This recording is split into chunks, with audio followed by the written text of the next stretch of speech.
Já, heyrðu, Ásgeir Brynjar Torfason komin hingað, velkomin. Takk fyrir. Gaman að sjá þig. Sömuleiðis. Heyrðu, það eiginlega í frétti dagsins var það að halli ríkissjóðs minni heldur fjárlög sögðu fyrrum. Þetta frétt eða var þetta kannski augljóst þegar að ferða þjónustan að taka við sér og verðbólga að það svona stoppa eitthvað inn í gatið? Já, verðbólga hjálpar ríkissjóði til skamstíma. Meiri tekjur. Já. Til skamstíma og það sem að má ekki gleyma að það eykur líka vaxtaútgjöldin. Já, það sást í uppgjörinu. Já, og sérstaklega hjá þeim löndum sem eru með mikið af verðtryggðum ríkisskuldum eins og við og Bretland.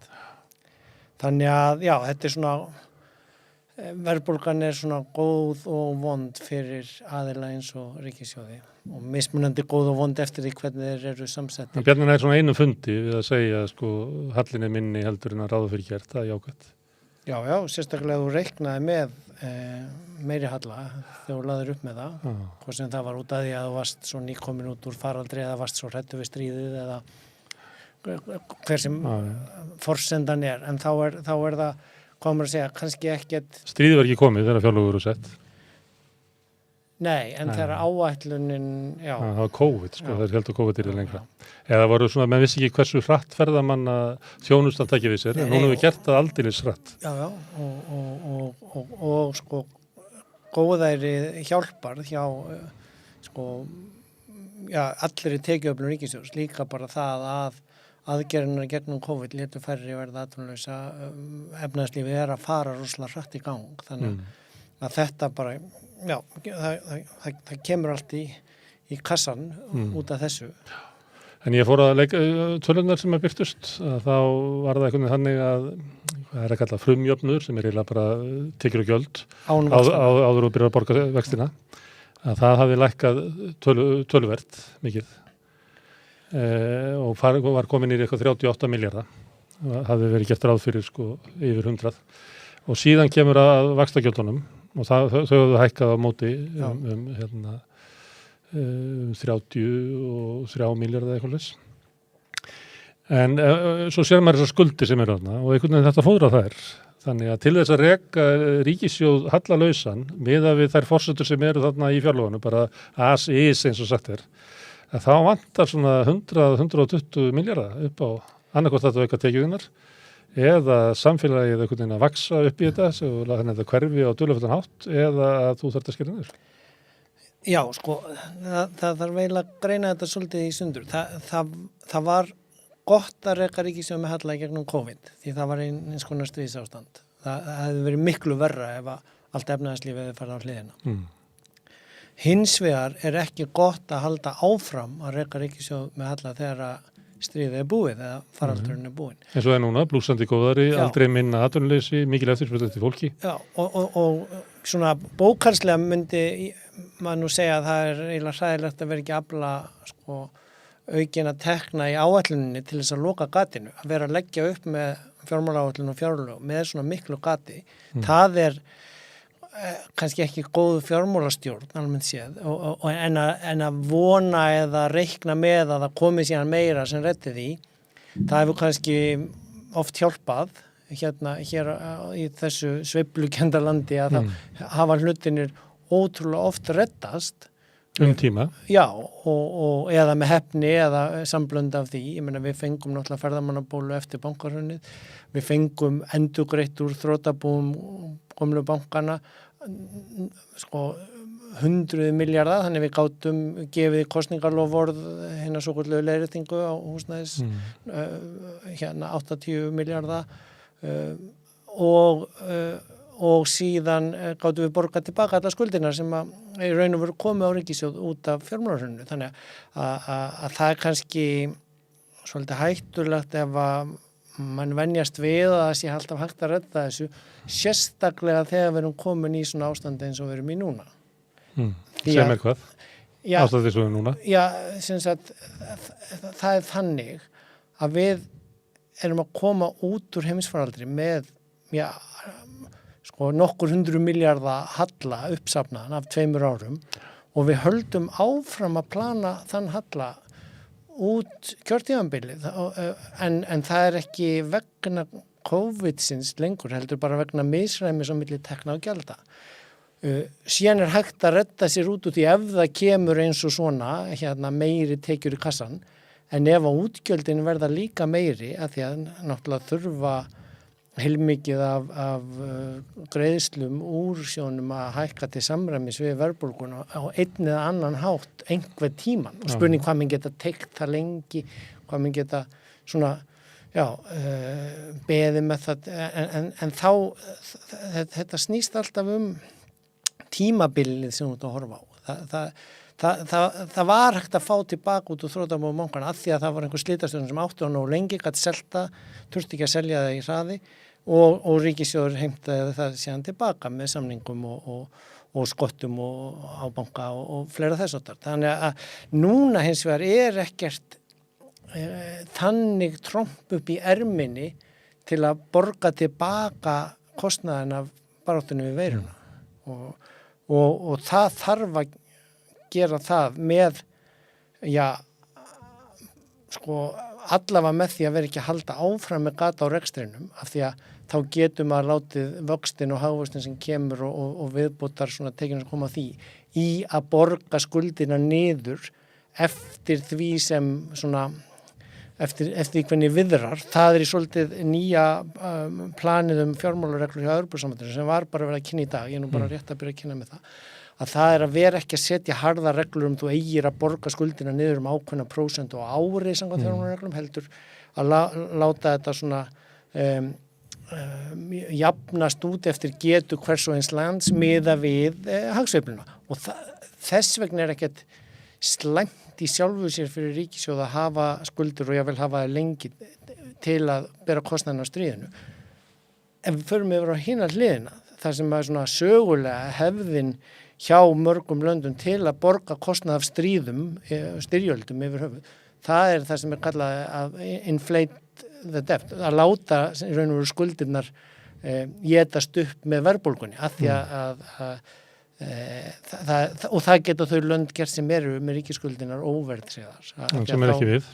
Nei, ekki við og ekki Bretar. Enda er núna aftur komið, og ég var bara að skoða tölur í dag frá OECD, að þá eru við aftur komin í topplistan yfir vaxtakostnað, af því að sem hlutfall af landsframleiðslu. Já, að ekki skulda hlutfalli sjálft. Því við erum með það mjög lágt með að við erum með reglu sem segir 30%, með aðstætt segir 60%, en svo er það 30% eða er það kannski 45% ef maður tekur íbúðalánasjóðinn með sem ánátt að gera, en það er önnur umræða.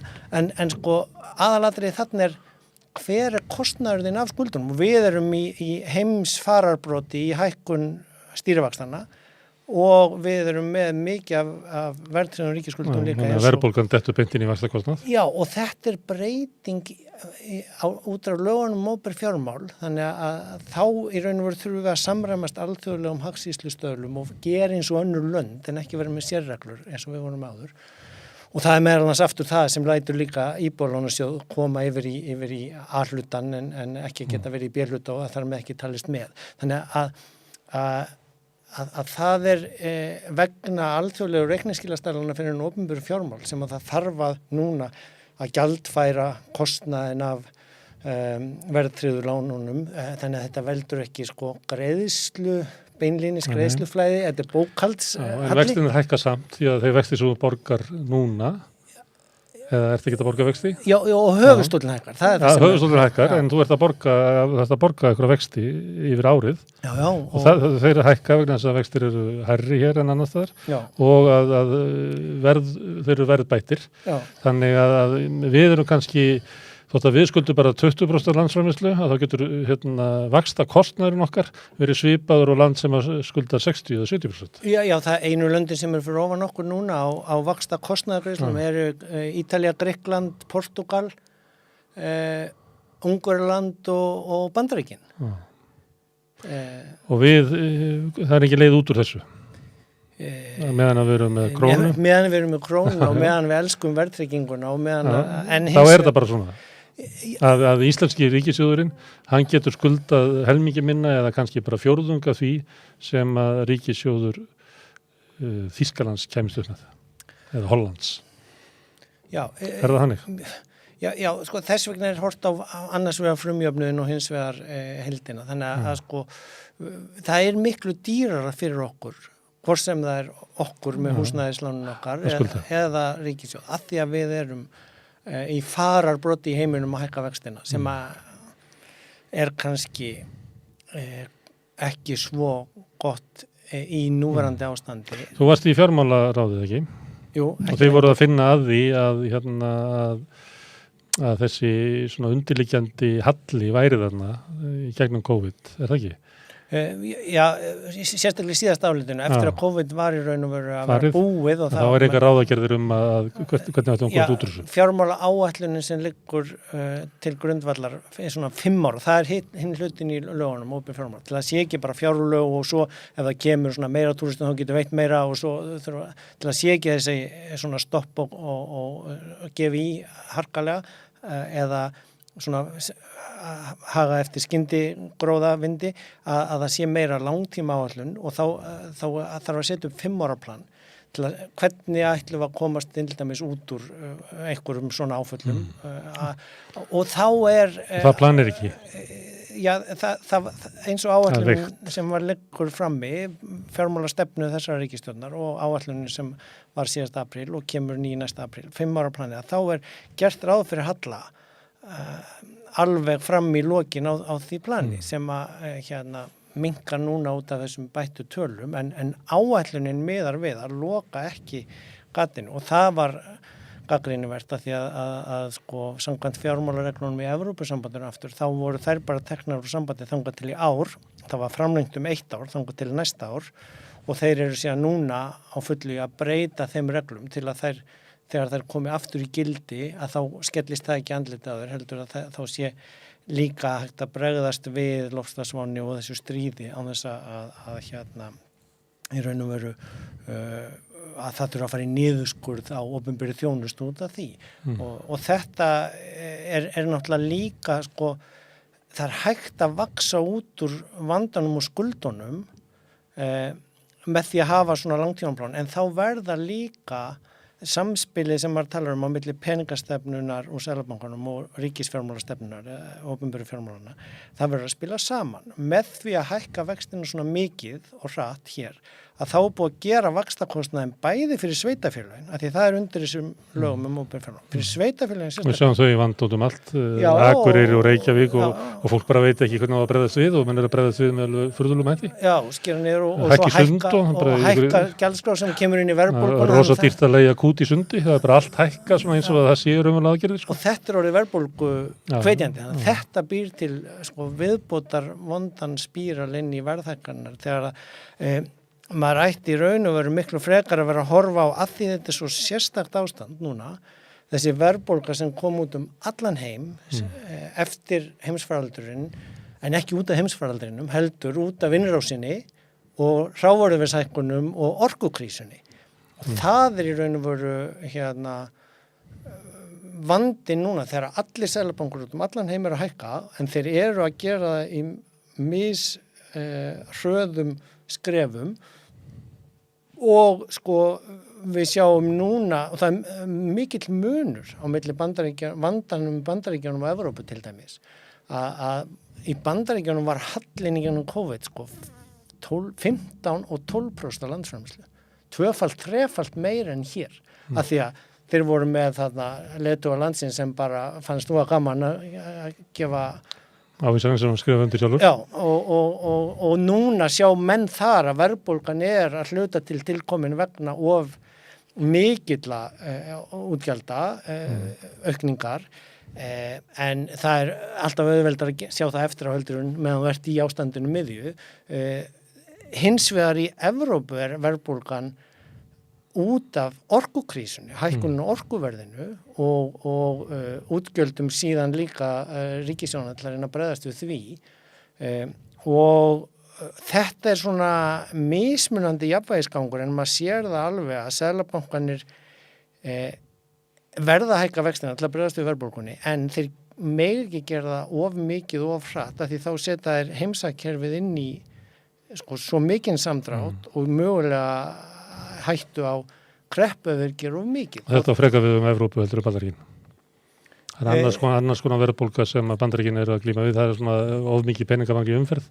Það er svona klassískari en sérstök í Evrópu, ertu að segja það? Já, nei, sko, það er komin mjög mikil hagvöxtur í Bandaríkjunum. Það er skortur á vinnuafli. Þannig það er mjög mikið af hagfræðikenninguna sem svona eru svolítið í lausu lofti út af þessu það hvað þau eru að gera. Það er hins vegar alveg augljóst að Evrópa getur ekki hækkað vextin eins mikið, af því þar er ekki eins mikil hagvöxtur, en maður verður samt að skoða munin aftur líka á milli landa þar. Þegar það kemur sko öll þessi vandamál í Bretlandi, þeir eru náttúrulega farnir út úr sambandinu og þar með er náttúrulega rosalega miklu meiri sveiflur, þeir eru orðnir líkari okkur og sko en innan Evrópu erum líka munur á milli landana, eins og til dæmis Frakkland sem kemur sko bara á forsíðunni í Telegraf og svona í Bretlandi til að mála upp einhverja hrikalega slæma mynd, en ef maður skoða tölunar þá er minnsta verðbólgan í Evrópu í Frakklandi. Af hverju? Að því ríkissjóðurinn þar fór í aðgerðir til að minnka verðbólguna. Hún er 7% í Frakklandi en hún er 12% í Þýskalandi og Ítalíu. Og þeir eru ekki eins háðir gasi og þeir eru með meira kjarnorku og þannig að svona ímyndilegt sem spila með þeim. Já. Hollendingar eru í mjög vondum málum. Það var verðbólgan bara í 17-18%. Já. Og hjá vinum okkar í Íslandi, Lettlandi. Þannig að sko ástandið er rosalega erfitt, meir og minn út allt. Já. Af samt mismunandi ástæð. Já, þannig að Evrópa getur ekki hækkað vexti af því að þá keyra þeir hagkerfið í kreppu. En þeir hækkuðu 0,75. En ekkert í líkingu við okkur. Nei, kjarnin í þessu er það. Það er það sem ég myndi gíska og Gylfi Zoëga myndi segja það að þeir hefðu hækkað vexti hérna heima af allt öðrum ástæðum heldur en vera að hækka vexti út í Evrópu. Já. Það er vegna þess að hér er verið að slá á raunverulega þenslu sem er í gangi. Já. Og ég hlusta á hann hérna hjá daginn og hann var hræddur fiskal dominance. Þegar Bandaríkjamenn fara að draga hérna úr peningamagninu að þá fara ríkin að falla, einhver í nýmarkasríkin og einhver ríki inn í Evrópu, hann nefndi Ítalíu og hann benti á að kreppan í Bretlandi væri raunverulega liður í þessari ógn sem stafar að því að þeirra Bandaríkjamenn draga úr peningamagninu. Já, sko, þeir eru bara að draga úr magnmunnu íhlutinu og stuðningunum og þeir eru að konu með vextinu upp í 3,5-4%. En það eru samt neikvæðir raunvextir.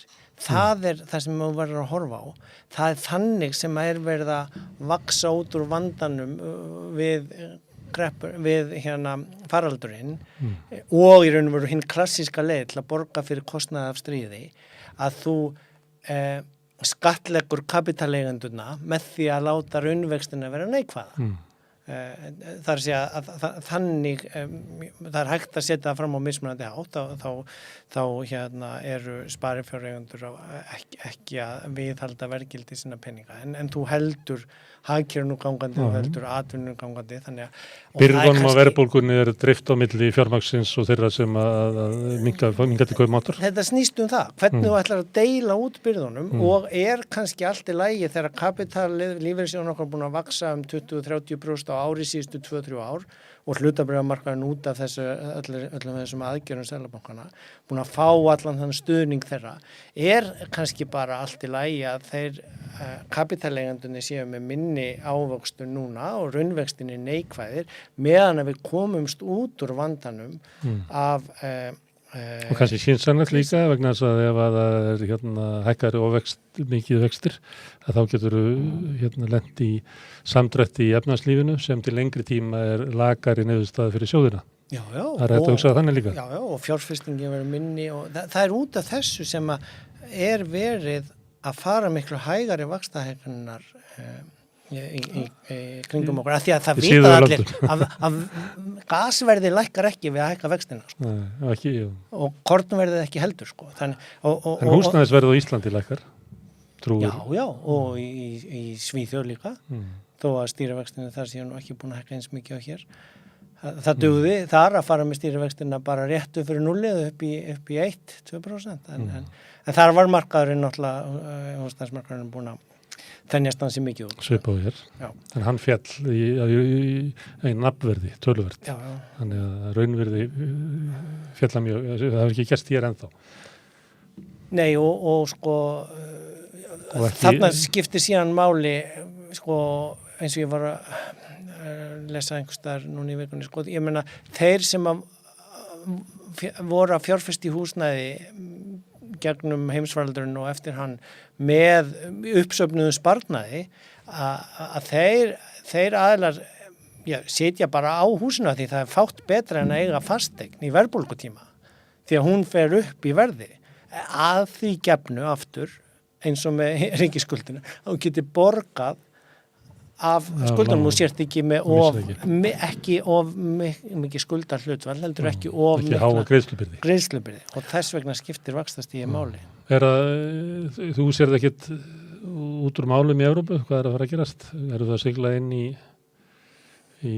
kreppu og lægð? Nei, aðra evrókrísu? Nei, ég sé voða að fá merkjum það. Ég sé eins og að voðalega miklar umræður, sérstaklega hér á landi, sko, eiginlega svolítið furðulegt, svolítið eins og í Bretlandi, sko. Eins og þetta dæmi sem ég var að tala um, bendum á hvað allt sé slæmt í Frakklandi, þó að Bretarnir gera það. Og hér á landi svolítið svona, bendum nú á til þess að við komum aðeins betur út að hvað allt er slæmt. Hér er hagvöxtur ekki á þeim.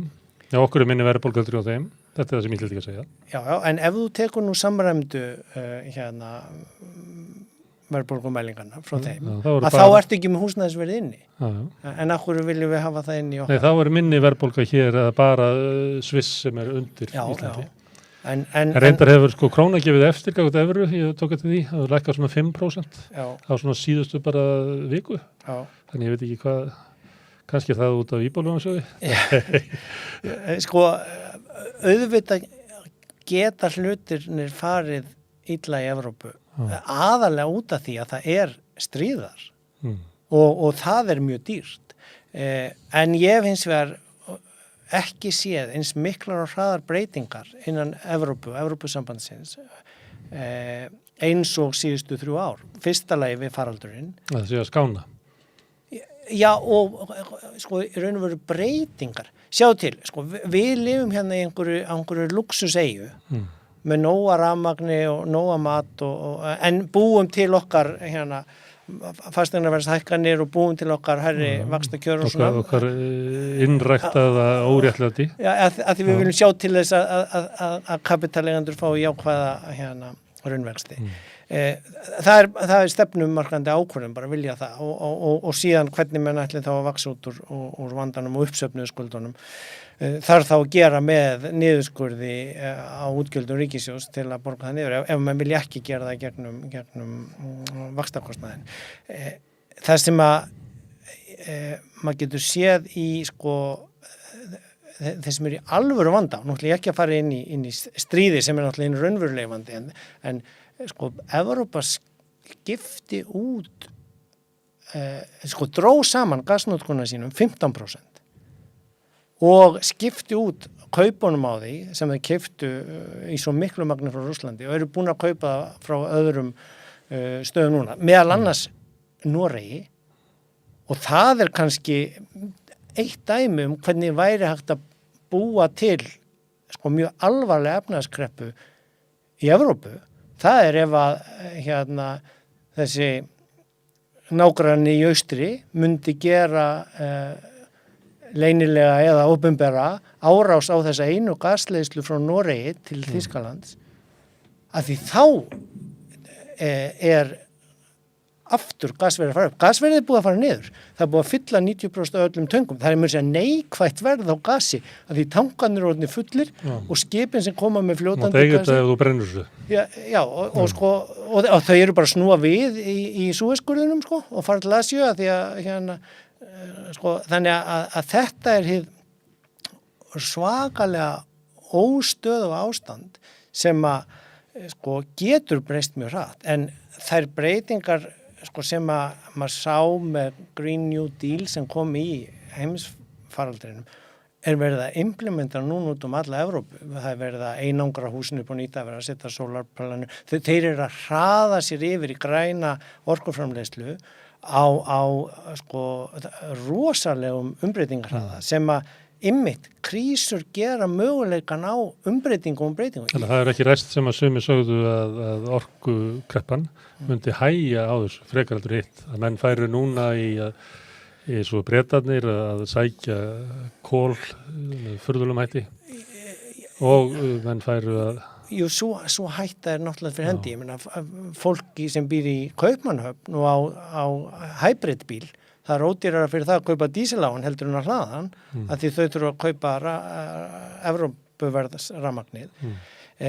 Þannig að sko, en það verið að gera alls konar aðgerðir á vegum stjórnvalda til að bregðast við öllum þessum hlutum. Það er bara Evrópusambandsins virka á hættutíma. Það breytist í krísum og auðvitað allir gera einhverjum mistök í krísum og það eru hræðilega mistök sem voru gerð í Grikklandskrísinu en það er ég hef ekki séð svona mikið jákvætt breytast svona hratt sko það sem að tók þau mörg ár að gera eftir fjármálahrunið gerðu þau bara á nokkrum vikum í upphafi faraldursins alveg eins og bandaríski Seðlabankinn prentaði meiri pening á nokkrum dögum í mars 2020 heldur en að hann gerði á nokkrum mánuðum 2008 en síðan þegar innrásin kemur í Úkraínu að þá sko gerast hlutinir ennþá hraðar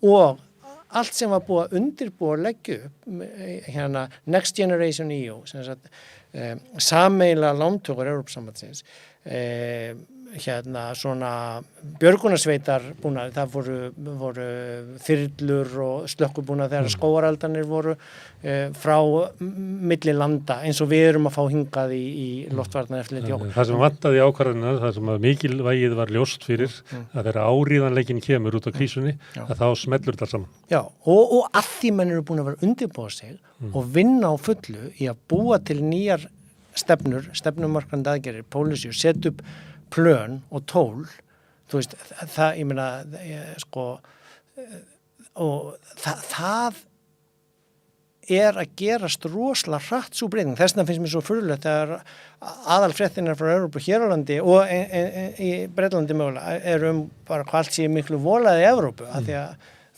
það er held ég svona til að beina augunum kannski frá... Við höfum ekki fengið góða fréttir, það eru fasistar voru að taka yfir Ítalíu og nýnasistar yfir Svíþjóð.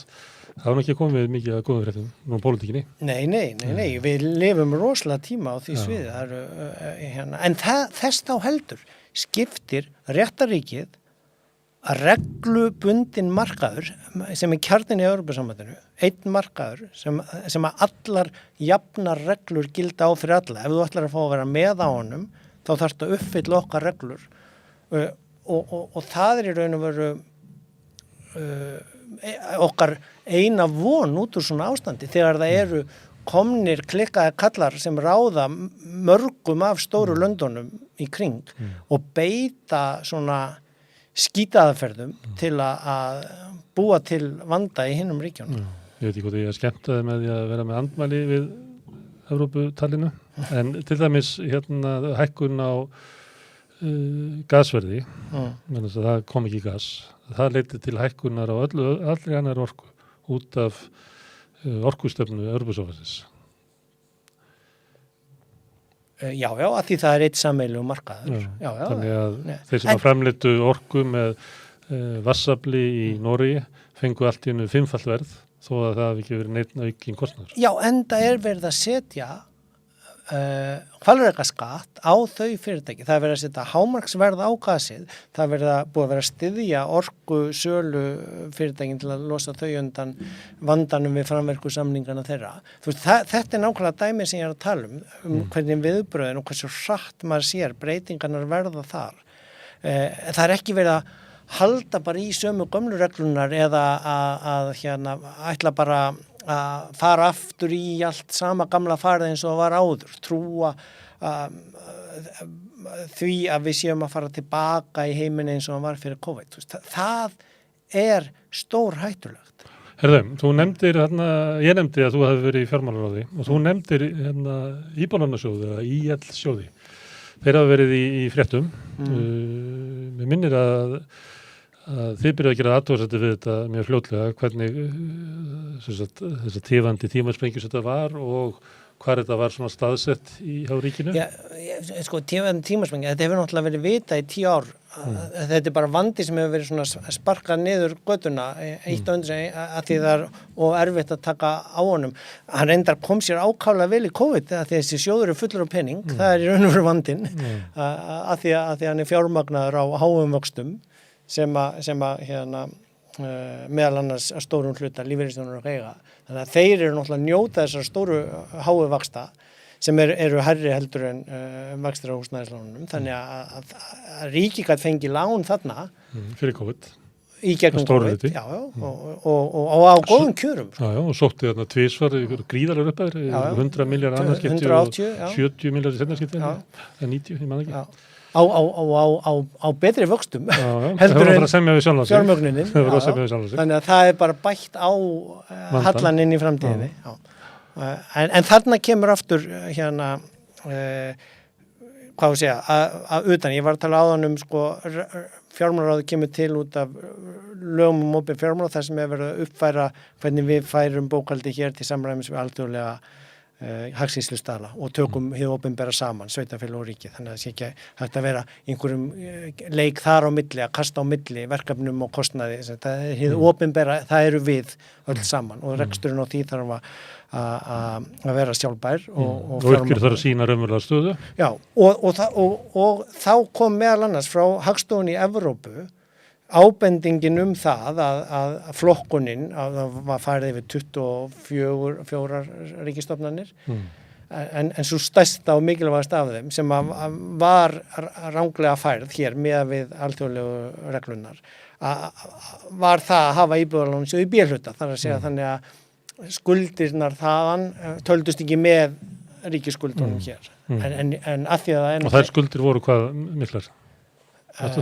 Já, það er svo margar mismunandi tölur sko. En þú tekur bara allan stabban sem að var ef við erum að velta þið fyrir okkur hvað þetta á að liggja sko, þá voru þetta ekki bara 900 milljarðar eða eitthvað Jú, og 600 ef þú tekur allan sjóðun og þetta svo snýst þetta hvort það sé fært á bókfærðu eða kaupkröfu þannig að það eru endalausar talna. Þetta er ekki spurningu hvað lífeyrissjóður, íbúðalánasjóður er lagður, heldur þetta alveg gríðarlegi fjármunir, hvort það er að vera inn í A eða B hluta, hvort það er að vera skráðir sem raunverulega skuldir ríkissjóðs eða skuldir undirstofnunar ríkisins. Já, og svo er það þessi ábyrgð ríkisins á skuldunum sem er með þessari tilkynningu. Það skiptir máli hvort að íbúðalánasjóður sé A-hluti eins og Evrópa vill og þið í fjármálaráði eða þessi B-hluti. Í B-hluti þá getur við geimt hann og vonast til þetta að fara einhvern veginn vel eða þú verður bara horfinn þegar þetta kemur. En þegar þetta flutti fyrir A-hluta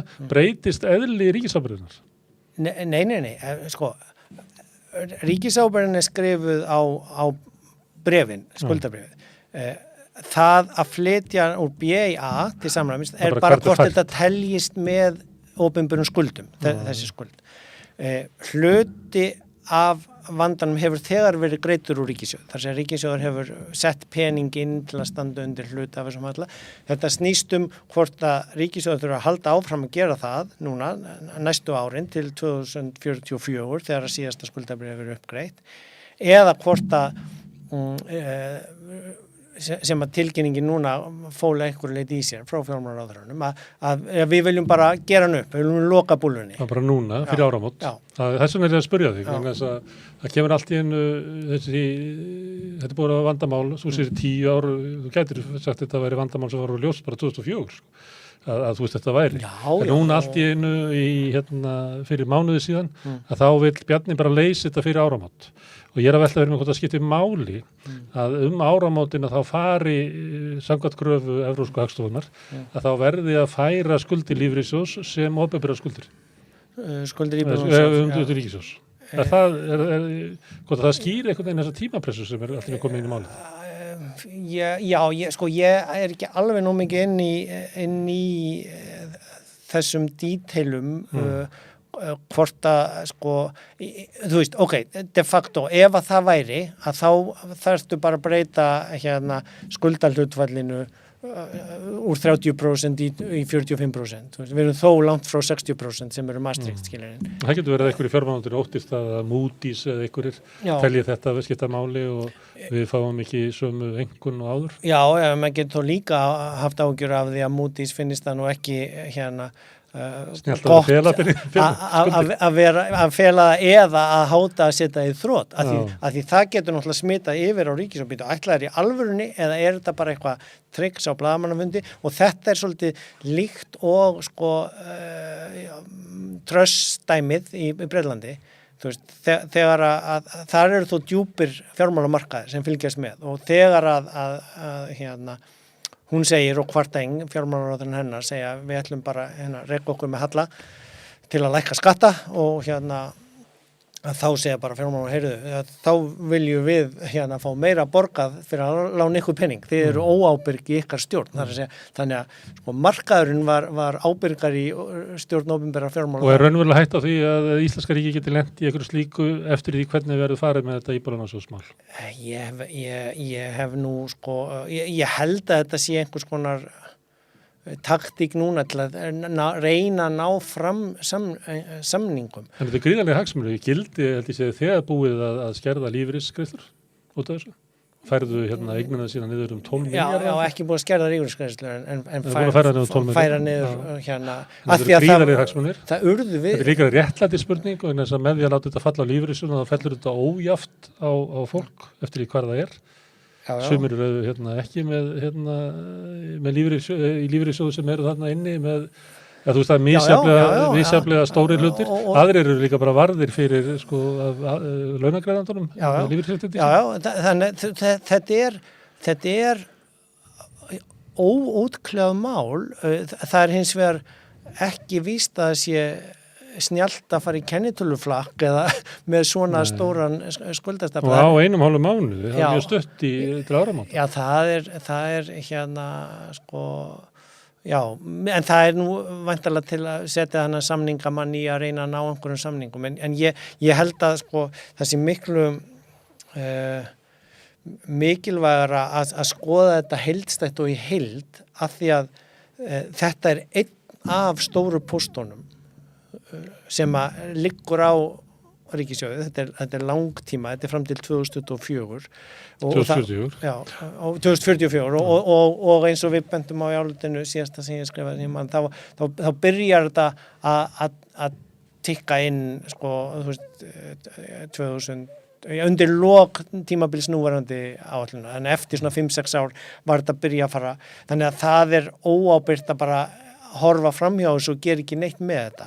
En annarkvort þarf að plana hvernig á að borga þetta niður eða að lokunum en það nú er ekki lögfræðingur en þetta virðist vera nokkuð skýrt í lögunum og á brefunum að það er ríkisábyrgð á þessu. Þannig að þetta er svona rifrildi eins og með tryggingar innistæðusjóðinn og ég held að þetta sé svona Ríkið þarf alltaf að borga þetta. Já, við þurfum. En eins og gætu þeir sem eiga bréfin fallist á það að það er greitt út á lægra verði heldur en endanlega ávöxtun á þeim. Já. Og þá geta þeir bara að fara og fjárfesta þetta með einhverjum öðrum hætti. Já, og ég meina skorið ríkissjóður úr snörunni. Já.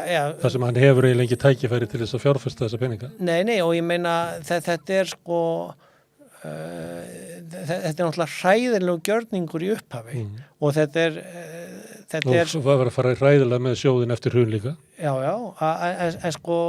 en aðalega er þetta náttúrulega ef við tek aftur útlandsperspektífi, þetta snerist náttúrulega upphæðlega fjármögnun á húsnæðislánum til almennings og síðan voru einkavæddir bankar, þannig að stuttu eftir aldamótin síðustu, sem að þurftu að komast inn á þann markað og þetta er í raun og veru, hvað að segja, kostnaðurinn af þeirri einkavæðingu íbúðalána á Íslandi. Já, og ef þú skoðar í samanburði við önnur lönd, að þú varst að spyrja á hann okkur húsnæðiskostnaðurinn hér væri svona mikill, það er meðal annars út af vaxtastiginu, en það er líka, ef þú skoðar efnahagsreikning bandaríska seðlabankans, þar eru þeir reyndar tvisvar búin að einkavæða íbúðalánasjóðinn sinn, Freddie Mac og Fannie Mae, en bandaríski Feddin, Seðlabanki Bandaríkjanna, það bil 2/3, það bil þriðjungur eða yfir fjórðungur, hátt í þriðjung, ég man ekki töluna nákvæmlega, af þeirra efnahagsreikningi eru mortgage-backed securities,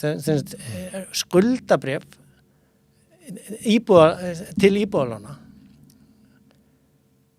Og þannig að Seðlabankinn heldur á því þar til langstíma og þannig ekki það ég ætla að fara að gefa ókeypis ráðgjöf eða tillögur hér hvernig mætti leysa þetta á ýmsan annan kreatívan. Þú meinar að nota peningana til þess að byggja upp húsnæði?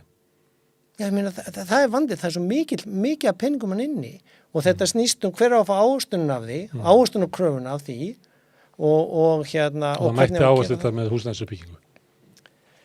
Já, sko... Er það til að, þessi til að sem þú vilt ekki gefa ókeypis, það er að nota peningana til þess að fjármagna húsnæðisuppbyggingu í Íslandi? Já, sko, ég er bara að segja að ef maður skoðar hvernig hlutin eru gerði í öðrum löndum, að þá snýst þetta þarna núna lífeyrissjóðan annars og ef við setjum þetta allt í þann hóp, sem er einn okkar vasi, stór efnahagsreikningur lífeyrissjóðana sem eru þeir eiga fullt af eignum, meðal annars þetta á hlutabrjöfum og skuldirna þeirra eru framtíðar greiðslurnar til skuldbindingarna til að borga lífeyrin í framtíðinni. Svo erum við með efnahagsreikning ríkissjóðs sem er með fullt af skuldum eftir COVID og þarf síðan að fara að borga af þessu.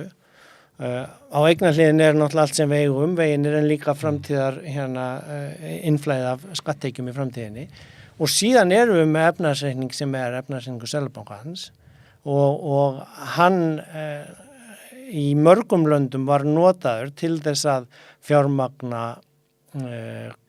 ríkissjóðin í COVID með yfirdrátti eða draga á lánalínu eða kaupa ríkisskuldabréf á eftirmarkaði því það má ekki lögum samkvæmt kaupa það beint.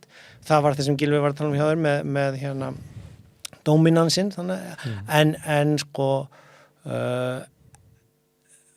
þannig að þetta er bara spurning hvaða efnahagsreikningi á skuldin að liggja og eignin og síðan hvað er borgað í vexti fyrir það þar á milli. Það er í raun og veru það sem að þarf að En þú ert ekki að segja hvað að gera við peningin? Nei, hann var notaður í COVID að borga COVID. En mætti að nota til þess að byggja upp húsnæði á Íslandi? Já, pólitíkin gæti alveg ákveða að gera það. Eða væri vilji til þess að vera með opinberar aðgerðir til þess að byggja upp húsnæði? Já, það snýst bara En það er ekki vilji til þess? Nei, en ég meina, vandinn í sjónum er að hann er með svo mikið af pening sem hann þarf að borga svo mikið Það er ávaxta með einhverjum hætti og uppbygging á íbúðarhúsnæði með öruggustu fjárfestingu sem getur verið í. Já, og í verðbólgu og fer upp og það er bara sko, ég bara svona bendi á hættuna við því að vera að skoða of afmarkað og einangrað þegar þetta er almannahagur sem er undir niðri. Allir þessi stóru sjóðir eiga þjóna samfélaginu til þess að byggja hér upp gott samfélag. Já, af því að eiginlega í viðbót við áhyggjur Gylfa af fiscal dominance og monetary dominance, þá er financial dominance, sá þriðji.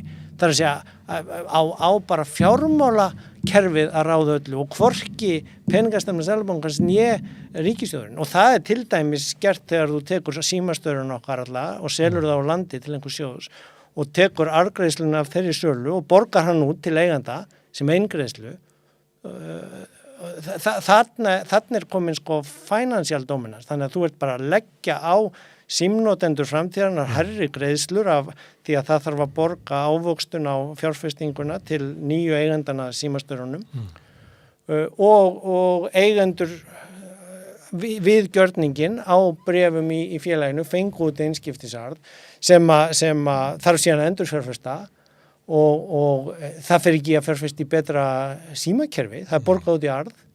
Þannig að það hækkar bara hér verð á hlutabréfamarkaðnum og býr til eignaverðsbúlu það. Það sem ekki hverfur einhver staðar á leiðinni. Já. Þannig að þetta er samhengið er allt í gegnum efnahagsreikningana. Ásgeir, ég verð að klippa á okkur núna. Ég ætla að taka móti fleiri gestum. Hérna rétt eftir augnablik kemur Íris Ellisberger og hún ætlar að segja mér frá sögu, flóttamannasögu, síðari tíma flóttamannasögu eftir augnablik.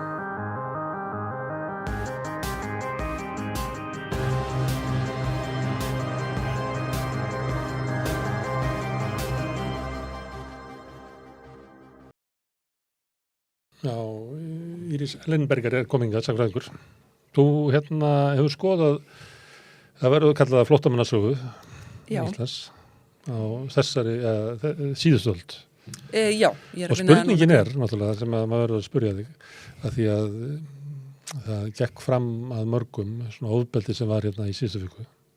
Maður getur ekki sagt bara þjóðinni en ég myndi gíska svona 80%.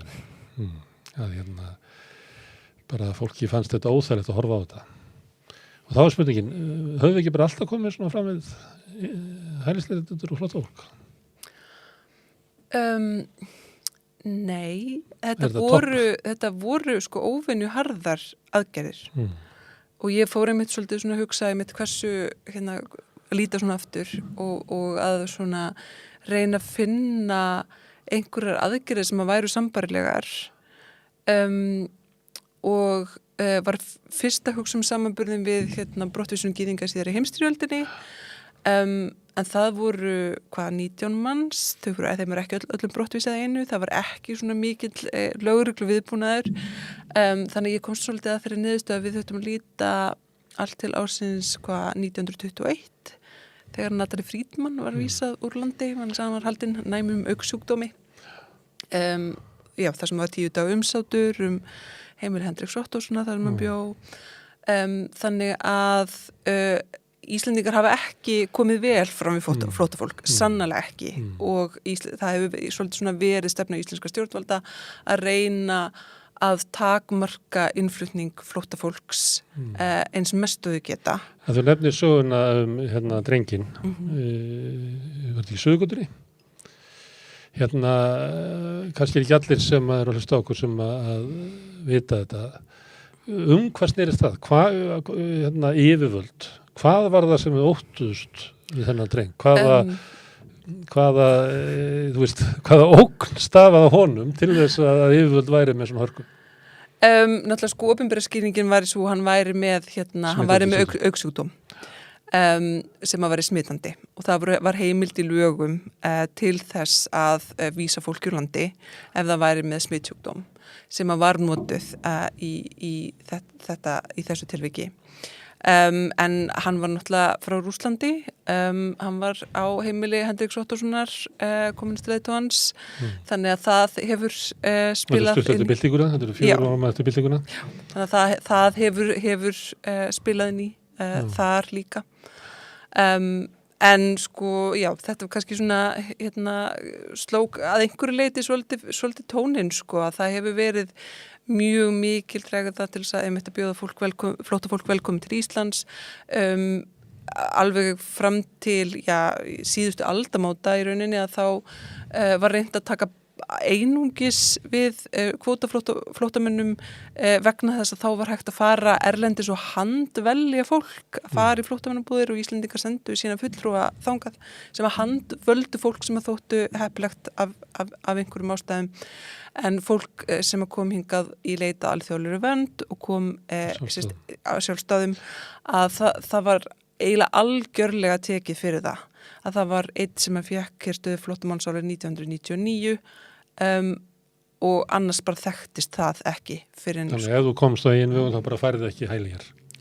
Þú fær ekki stöðu flóttamanns. Það sem var gert sérstaklega það vantaði fólk til að vinna að þá gat fólk fengið dvalarleyfa mannúðarástæðum, dvalar- og atvinnuleyfa mannúðarástæðum og það var svo leið sem að var farin gjarnan ef að það átti að leyfa fólki að vera en í staðin fyrir að það fengi stöðu flóttamanns þá fær fólk meiri stuðning, það þarf ekki að fara beint út af vinnumarkaðinn en það hefur alltaf svolítið verið stefna íslenska stjórnvalda að reyna að svona beina eiginlega flestum sem flýti hingað í einhvern svona farveg sem hentar atvinnulífinu og það þess vegna sem þetta gerist. Það undan þá hann að ef að fyrirtækjunum vantar þínar hendur þá máttu koma en annars ertu ekki velkomin. Já, það var í rauninni, þannig voru innflytjendalögin í rauninni hönnuð lengi vel í rauninni bara þangað til að Ísland gerist aðalega EES-samningnum og þá þarf að víkka út þessar heimildir fyrir fólk sem að kemur frá Evrópu að stefnan var svo og einmitt reynt að hafa þetta svolítið sveigjanlegt að það væri hægt að útiloka fólk ef að það væri kreppuástand og það væri atvinnuleysi en síðan væri hægt að opna landamærin ef að það vantaði fólkin í landið og svo helst sparkaði út aftur ef það vantaði ekki fólk eða það var aftur atvinnuleysi. Sem að kannski rýmar við hvernig Þjóðverjar tóku á móti Tyrkjum þótt að sé öðruvísi. Að þá var það gefið svona tímabundið dvalarleyfi að því að það þörf á okkur en það var skilin eftir svona möguleiki á því að vísa fólkin í burtu sem að svo var þetta ekki gert. En, þetta náttúrulega ekki einsdæmi á Íslandi. Það er náttúrulega því. Þetta ekki bara, eru Íslandingar öðruvísi? Verri hugmyndin okkar svona reyna þjóð að við verum að venda hana? Er þetta hugmynd sem sterkar á Íslandi heldur en annars þar? Ég er ekki sé sterkar á Íslandi en við kannski höfum verið í þeirri sérstöku eða einstöku aðstöðum með allavega löndin í kringum okkur að við erum fámenn þjóð og eyju út í hafi sem að fólk veit ekkert endilega að sé til og hefur jafnvel ekki hugmyndaflug í að koma til Ísland sko. Þannig að það hefur kannski svolítið verið svona helsta ástæðan fyrir því að það voru í rauninni afskaplega fáir sem að sóttu alþjóðlega vernd á Íslandi. En samt var ekki neitt allt of fáir útlendingar, það voru kannski allt of fáir útlendingar, en ég vil bara rifja upp bara þegar ég var í kannski 12 ára bekk, þá var svona þessi var með ættir þangað og þessi þangað, sko, þannig það var ekki einhvern veginn bara algjörlega óþægt. Nei, alls ekki. Það hefur alltaf verið straumur af fólki til landsins. Það er kannski helst sko fólk sem að koma í leit alþjóðlegri vernd sem hefur verið eða var fram til svona, alveg fram í blálok 20. aldar að þá voru þetta kannski örfári einstaklingar á ári. Þannig að þetta er náttúrulega líka kannski svolítið ný staða núna að þetta er orðin svolítið fjölda fólki náttúrulega sérstaklega út af stríðinu í Úkraínu að þetta er orðin svolítið fjölda fólki sem er að koma til landsins. Þannig að ég má aðeins staldra við þessa hugmyndum að við á stjórnvöld vilji ekki taka á við flóttafólki en hins vegar slæðist hér fólk erlendis frá bæði frá nágrannalöndunum og svona eitthvað víðar. Og andúðin er kannski ekki eitthvað því fólki, heldur flóttafólki sem kemur. Þannig að ef við ætlum að fara að greina andúð Íslendinga, hvort það sé gagnaði að greina í tvennt, annars vegar útlendingaandúð, það sem út bara móti útlendingum sem að spilla þjóðinni og svo ertu á móti flóttafólki sem er þá einhvers konar fátækrar andúð eða porofóbía, þar sem út á andúð gagvart fátæk og bjargalösu fólki. Ég held að það sé, einhverju leiti er þetta gaglegt, ég held að það sé líka til flóknari myndheldinu svo, náttúrulega rasismi spila líka mikið inn í þetta. Hvaðan þú kemur þá? Skiptir máli? Já, það skiptir máli hvaðan þú kemur og hvernig þú ert á litin, sko. Og við höfum náttúrulega vegna samningana við EES og út af öðrum þáttum að þá hefur stærsti hluti fólk sem hefur komið til Íslands verið frá Evrópu. Og svona á tímabili reynt að gera það all vel fyrir að fólk yfirleitt kæmist til landsins sem kæmi annar staða frá en aftur á móti að þá fólk sem kemur hingað í leita alþjóðlegri vernd að þetta er kannski fjölbreyttari hópur þetta er fólk sem er að koma fram hjá í rauninni þessum leiðum sem að hefðbundnir innflytjendur hafa og þar af leiðandi er þetta fólk sem kemur frá fleiri heimsálfum kannski heldur en þeir sem er komið eftir svona offísíal leiðum. Þú heldur að rasismi spila inn í það af hverju við horfum svona ólíkt á flóttafólk eða innflytjendur? Ég held að það sé hluta því, alveg algjörlega. Já, það er rasismi hefur verið og það hefur líka verið það hefur á mörgleiti verið svona sterk ástæða í þessari sögu, ástæðan fyrir því að við viljum handvelja hvaða flóttafólk kemur til landsins og fram til 2000 þá voru í rauninni allir hvítir og frá Evrópu fyrir utan Víetnamana sem komið til Íslands og einmitt handvalið hvaðan fólk kemur við hvaða hópum er tekið og síðan er fólki sjálft handvalið einstaklingarnir sjálfur og þar hefur spilað inn í húðlitur algjörlega og maður sér líka svona á þessum gögnum sem sem hafa verið til í kringum sko komu fólksins frá Víetnam að það var sko gripið til miklu svona róttakari ráðstafana til þess einhvern veginn að tryggja að þau aðalögust í íslensku samfélagi vegna þess að það var hræðsla við að vegna þess að þau kemur lengur að þau varu með annan húðlit að það væri erfiðara fyrir þau þannig að svona það var gripið til sérstakra ráðstafna til þess að þau aðalöguðust og meðal annars voru varðin gefin íslensku nöfn að þeim fóru spurt sem að var áður það var já Baltasar Sampers og fleiri ég vil ekki heita Egil Skallagrímsson jú, eitthvað þannig það var einhver sem vildi heita Ljótupolli en já, þannig að rasism spilar alveg pottet inn í þetta og gerir enn já, algjörlega. Þegar þú ert að skoða söguna, að þá ertu að horfa þarna á gamalt íslensk samfélag, Ísland 1921 og Ísland á stríðsárunum þegar hingað leitaði fólk gyðingar eftir skjóli og fengu ekki. Og svo 56 og þú ert komin kringum 80 eða 80 áratugum þegar Víetnamarnir koma. Og þá ennþá bara mjög fáir bara útlendingar á Íslandi. En núna, þú horfir á breytinguna sem bara já, ég held að sé næstu þetta að segja bara 2005 eða eitthvað sko, þú getur sagt frá aldamótum að þá náttúrulega fjölgar innflytjendum hér algjörlega stórkostlega og líklega hraðar á Íslandi heldur en bara í flestum öðrum löndum. Það orðið innflytjendur, fólk með erlend ríkisfang farið yfir 60% núna og það bara Sviss sem hærra í Evrópu, miklu hærra heldur en á Norðurlöndunum. Hluta ástæðan svo að þar fær fólki fyrr ríkisborgararétt, þannig að þá það ekki náttúrulega með erlenda ríkisborgararétt. Og náttúrulega í Svissa þá mjög erfitt að fá svissneska ríkisborgararétt. En hérna til dæmis, ég sá það í einhverjum nýjum tölum að það eru 20, áætla að 22% af fólki á vinnumarkaði séu innflytjendur. Þannig að þetta er algjör umturnun á samfélaginu á kannski 20 ára tímabili. Og þetta er bara stæðsta svona samfélagsbreyting sem að við höfum líklega gengið í gegnum svona. Hefur þetta ekki breytt afstöðu fólks og stjórnvalda til innflytjendamála eða til flóttafólks? Já, fólks alveg örugglega. Einhvers fólks? Já, alveg pottþétt. Maður svona sér að einhverju leiti kannski svolítið pólariseringu að það einmitt fólk sem maður heyrir miklu öfgafullir skoðanir heldur maður gerði gegn innflytjendum og gegn flóttafólki. Og skammar sín ekki fyrir að segja það? Nei, og þetta er ekki lengur eitthvað sem fólk bara hvíslað að segja á útvarpi sögu, heldur þetta bara inn á Alþingi. En svo náttúrulega, ég meina, erum við núna með kynslóðara fólki sem að elst upp í fjölmenningarsamfélagi. Þannig að það er kannski að leika meira prósentum, ef þú tækir það kannski aldurshópin kannski 25 til 40 ára, þar er hlutfall erlendra ríkisborgara til dæmis í Reykjavík, þá ertu komið með bara 35-36%, þannig bara þriðji hver maður er innflytjandi. Það er náttúrulega líka einmitt þekkt að það er aðalega ungt fólk sem að flytja sig sitt. Þannig að miðalaldurinn er oft lægri af fullorðnu fólki, miðalinnflytjenda.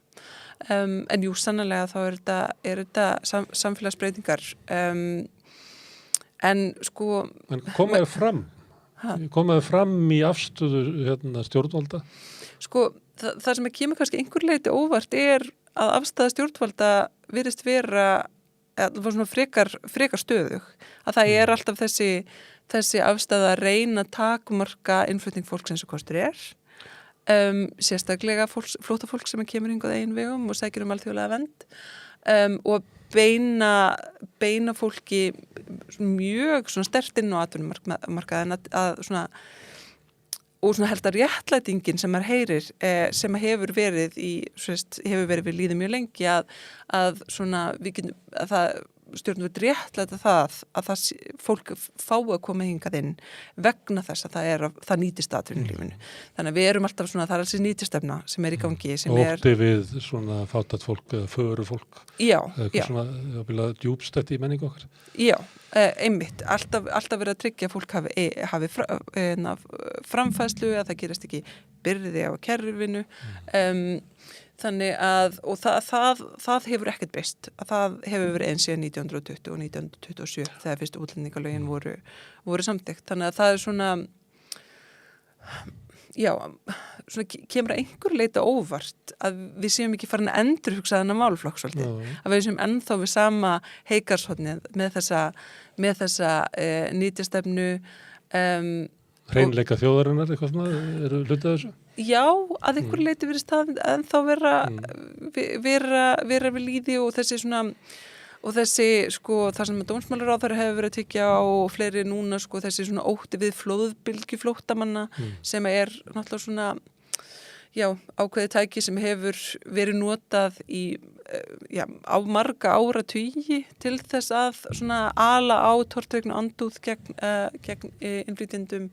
Já, ég held að þegar Íslandi var að verða fullvalda árið 1918 og Danir átt að hafa ennþá sömu réttindi á Íslandi og þeir höfðu áður sömu réttu Íslendingar að þá voru upp svona rættur að það geti ekki bara komið flóðbylgja Dana til Íslands sem alltaf aldrei kom og þessi flóðbylgja hefur aldrei komið en þetta er samt sem það er alltaf sama ímyndin sem er einhvern veginn endurframleitt vegna þess að hún er þægileg og hún virðist virka áfram.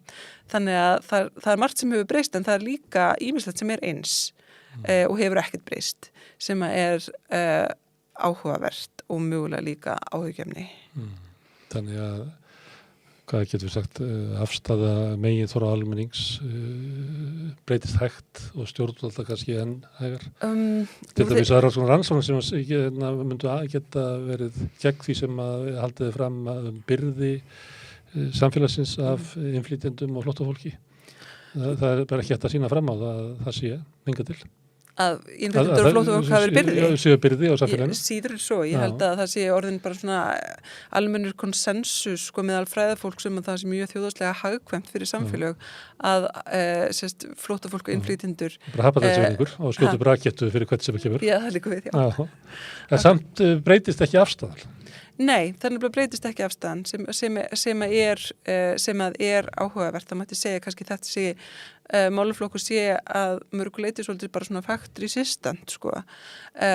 Vegna þess að það er einhver svona þjóðernistilfinningar inn í þessu og líka bara vegna þess að það er handtækt pólitískt séð að íta undir andúð gegn útlendingum til þess að skara atkvæði að eigin köku sko, eða hefur verið það hingað til. Þannig að svona það sem við vitum áhrif innflytjenda á samfélög og það sem að kannski yfirvöld halda fram áhrif innflytjenda á samfélög það fer ekki saman. Þú ert að skoða þessi mál en þú hefur líka áhuga á þessum málum sem svona prívat manneskja í samfélaginu, þetta er samfélag okkar.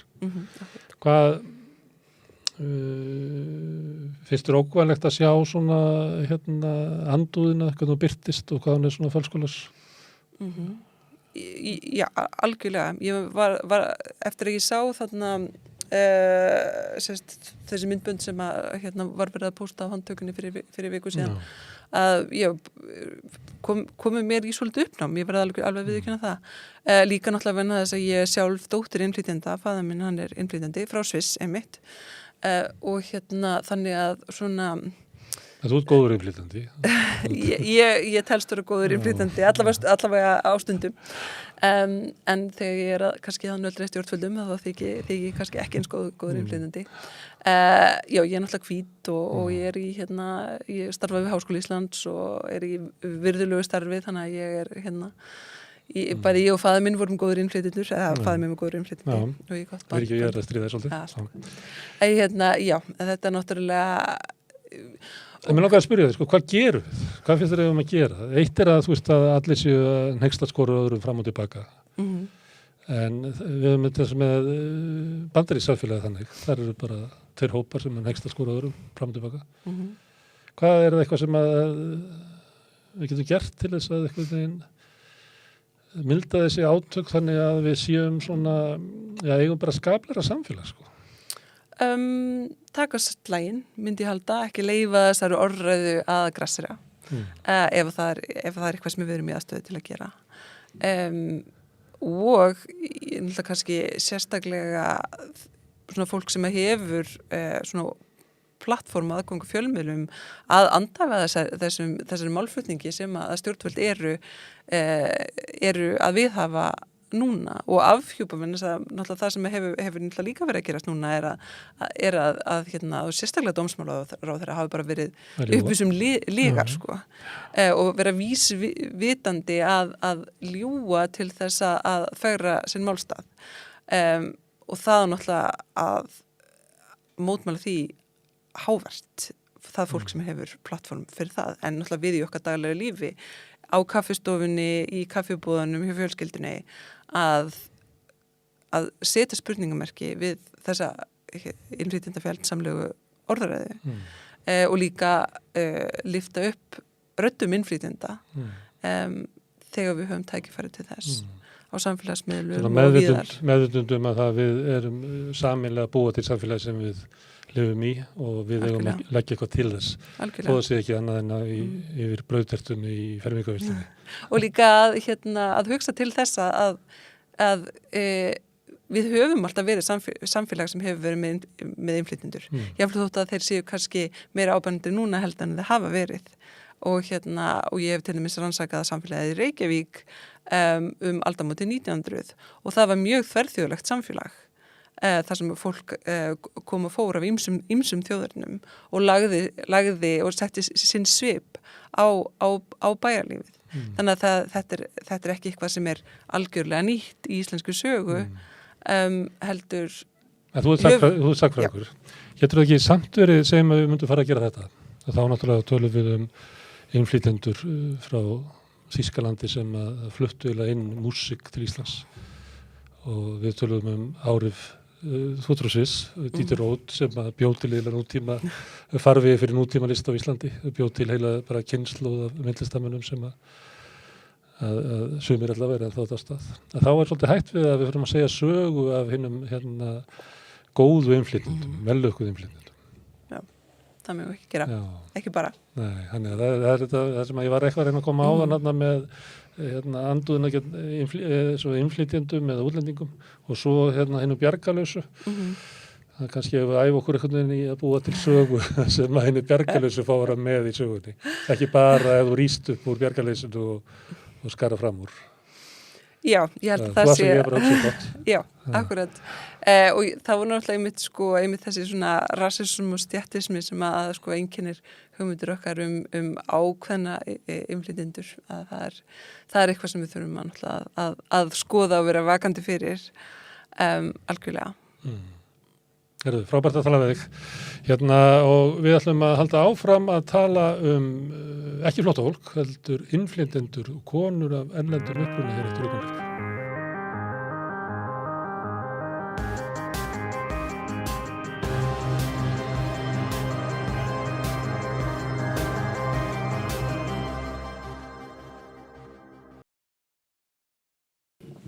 Já, við ætlum að tala konur af erlendum uppruna í íslensku samfélagi og það eru komnar frá félagi sem heitir Hennar Rödd og það er Elínborg Kolbeinsdóttir og hún Jasmína sem ég hef oft talað við en ég bara næ ekki að segja nafnið þitt, eftirnafnið þitt. Það er Vajzovic Cernats. Já. Ég er að ná þessu. En lendur í því að fólki er auðvitað með þetta? Jú, alltaf. Alltaf ég kallað bara Krnak og Kranak og Cernats og alls konar. Ég veit ekki hvernig ekki borið fram. En ég svo sem sátt. Við höfum talað íslensku kennslu fyrir innflytjendur. Við ættum kannski að hafa svona kennslu fyrir Íslendinga þar sem að geta æft sig í erlendu nöfnum til dæmis. Ég þykk það líka svo. Já, segja takk fyrir á pólsku. Já.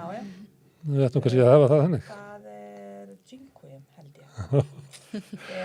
Alveg, gripu svona eitt og annað. Herðu, en þið ætlaði að segja mér frá félaginu. Akkur er þetta félag til? Já, svona hugmyndin kom fyrst, ég og Sennel Björk sem er meðstofnandi minn af félaginu og vorum að ræða saman árið 2018 í rauninni sögu móður Sennel sem er kona af erlendum uppruna og hvernig hún svona sem ég kynntist aðeins, hún fléttaði hárið á dóttur minni. Einmitt, já.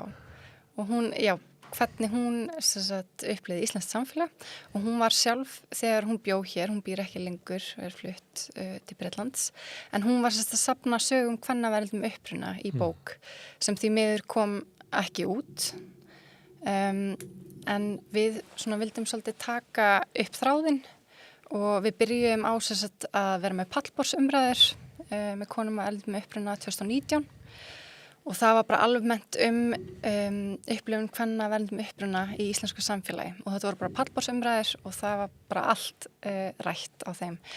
Og svo vildum við aðeins fókusa meira á ákveðin mál, þannig að næstu pallborðsumræður voru atvinnumál, kvenna verðum uppruna og svo 2021 þá var heilsu kvenna verðum uppruna ráðstefna í Borgarleikhúsinu.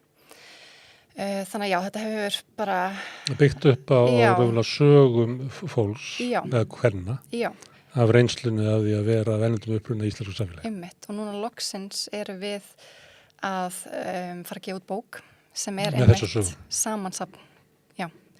Þetta sögur kvenna, 33 sögur, það eru mjög ólíkar eins og það eru margar.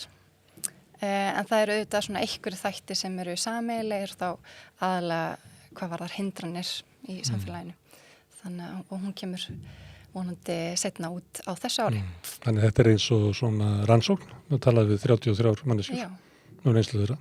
Algjörlega. Og hvað sameiginlegt, hvað helst sem þeir finna að maður tekur bara og ætlar að skrifa það upp? Hvað það? Ég myndi segja helst að Jasmína getur staðfest að það tungumála hindrunin, hún náttúrulega svolítið númer 1, 2 og 3. Svo það auðvitað aðgangur að samfélaginu og þar kemur inn náttúrulega aðganga að atvinnulífinu. Út af tungumálinu? Út af tungumálinu, það náttúrulega einn parturinn og svo eru fordómar líka og mat og námi líka annar partur.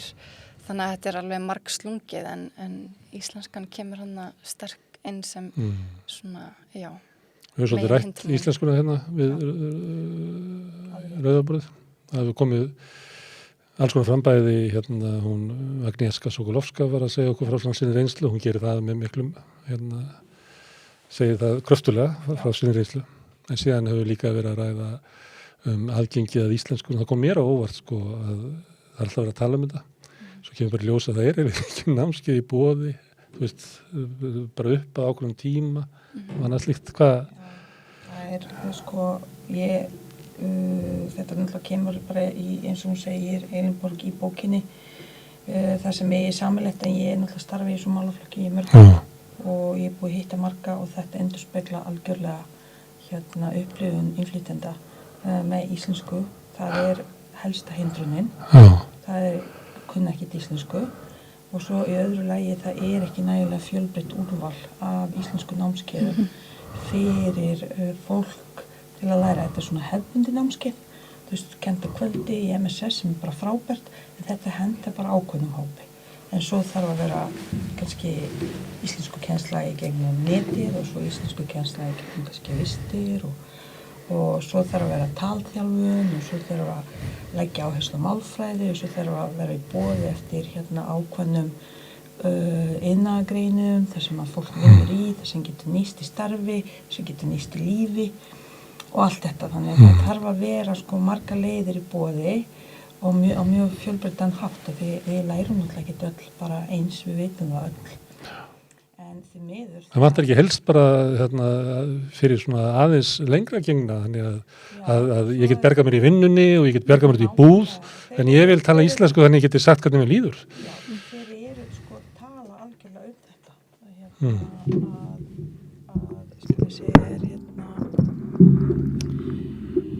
Hvað maður segir, þau tala alveg þetta sem þú ert að benda á, að það þarf að vera fyrir utan að vera fjölbreytt, þá þarf það líka að vera nám fyrir kannski, eins og maður segir, skipt eftir stigum sem nú þegar, en það kannski ekki í boði kannski ef þú ert alltaf að fara að meta kannski læknisfræði nám, að það sé að þú getur farið að læra íslensku út frá þeim forsendum og fara kannski síðan láta meta námið þitt út frá þessu, hvort þú sett nú hæfur. Þegar það ekki í boði og þú veist, og það það sem fólk í raun og veru að tala að geta lært íslensku sem nýtist þeim í starfi og í öðrum hlutum sko. Námi jafnvel. Svo það svona móttöku þegar þú ert búin að læra íslensku, þá taka Íslendingar því þannig eins og þú segir aldrei alveg rétt. Þú ert alltaf með vitlausar heim. Þú ert aldrei almennilega hluti af okkur. Það verður svona hindranir. Þið kannast við það? Já, ég kannast við það á einreynslu og ég hef verið bara í leigubíl bara daginn. Fyrir svona 3-4 vikum því ég fekk að vita frá leigubílstjóra, já, ég tala bara mjög góða íslensku, svona 90%.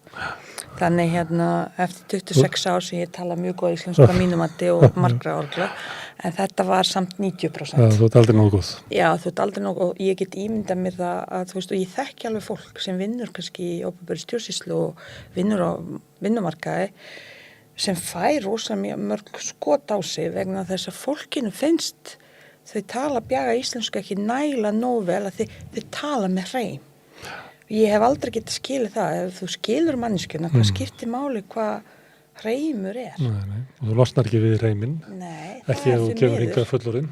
Já, því miður, það bara, þú veist, en ég veit ekki akkur skiptir það alveg máli, hreimur, og það alltaf þessar kröfur, þú veist, það aldrei nóg gott þegar þú talar smá íslensku, þá þarftu að tala ennþá betra og þegar þú talar aðeins betra, þá þarftu að tala mjög góða íslensku og þegar þú talar mjög góða íslensku, það gert krafa að þú gerir fullkomna íslensku og þegar þú næstu því komnar með fullkomna íslensku í málfræði og því öllu, nei, það þarf að vera hreimlaus. Og þá sem ekki hægt í þessu lífi. Nákvæmlega, og þá, þú veist, allir með hreim, þessi Íslendingar oft með hreim, finnst mér. Þú veist, ég meina, ekki málískur með ákveðin hreim líka. Ég meina, en það skilja að allir og engi situr út af það, en þetta ákveðin pressa og þetta óraunhæft að ætlast á fólki að ná þessu markmiði, að mínu mati. Herðu, en þetta almennt, þeir eru tala konur. Já. Já, við erum náttúrulega að fókusa á konur aðalega vegna þess að þær mæta margs konar mismunun.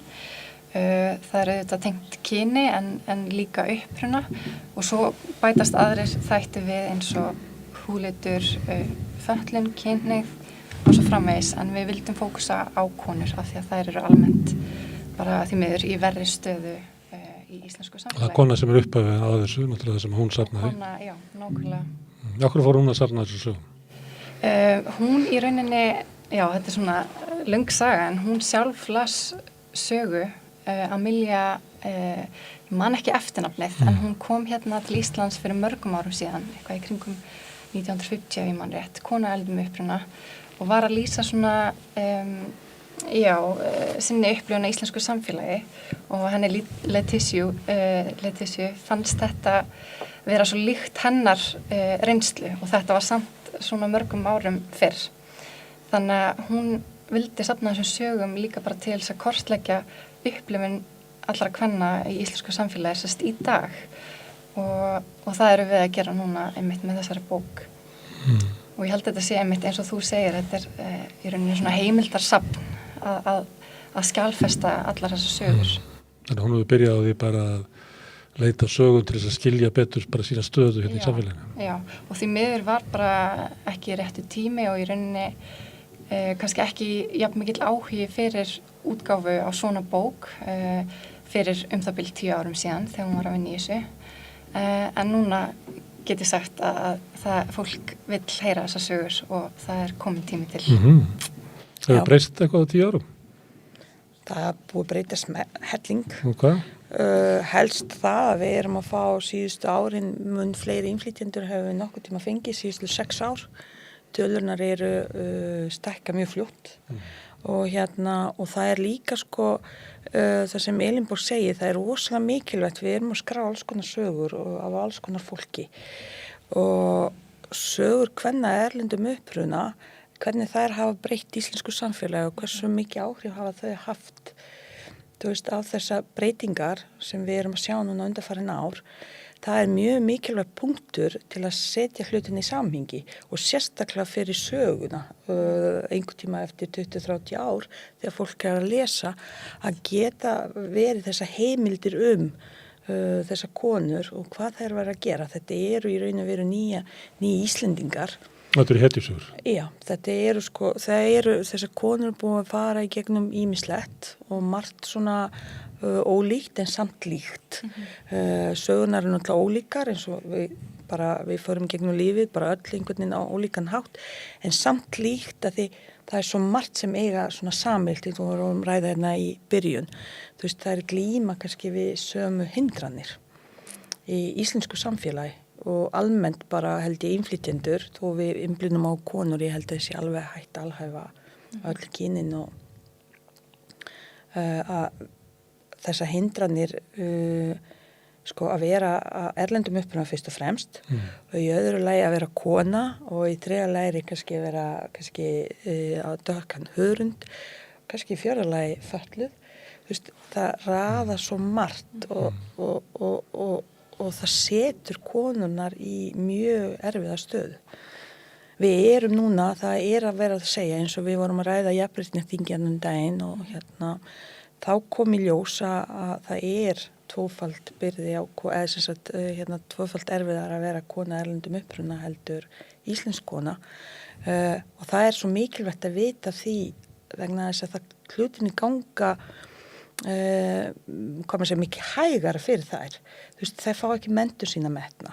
Þær koma íslenska vinnumarkaði, vinna jafnvel í mörg ár hér og fá aldrei við gerum það kröfur þegar fara jafnvel ganga í skóla hér, klára aftur menntunina sína til þess að vera samþykkir borgarar í okkar samfélagi. Þetta finnst mér svo rosalega óréttlátt. En svo, og það kom líka á svo jafnréttisþingi, það var mjög áhugavert, konur sem fara kannski, og íslenska konur eða sem fara kannski til Bandaríkja að læra að koma heim, það ekkert mál fyrir þær að fá samþykta menntun úr öðru landi en jafnvel konur á erlendu uppruna að koma þaðan, þau fá það ekki samþykkt. Og málin eru afgreidd líka á misjafnan hátt á milli bara einhvern veginn, við erum bara einhvern veginn ekki komin á þann stað að við getum gert þessar hluti almennilega og við þurfum að gera það. Þannig það svo mikilvægt að vekja einmitt athygli á þessu, einmitt með þessum sögum hvað konur erlendum uppruna eru að díla við. Ég spurði, er þetta hetjusögur? Er þetta sögur af konur sem gangi gegnum margt eða er þetta Hvað segir þú, Elín? Við viljum hafa þær mjög fjölbreyttar, þannig að það bara allur skalinn. En það sem svo skemmtilegt að því að Jasmína sagði að þær hafa haft svo mikil áhrif á samfélagið og þannig að við báðum tilnefningar og við fengum alveg hrúgu af tilnefningum þar sem bæði fólk á erlendum uppruna og fólk sem hefur búið hér allt sitt líf tilnefndu konu sem hefur haft áhrif á líf þeirra og það með allskyns hætti. Þetta leikskólakennari, hún vinnur hjá borginni, Jasmína, hún líka í bókinni. Þetta mjög fjölbreyttar sögur og breiður hópur og allt frá því að vera 20 ára kona og upp í 84 ára kona. Þannig að þetta breiður hópur og við vildum reyna að ná sem fjölbreyttum. Já, bara endurspegla samfélagi í rauninni.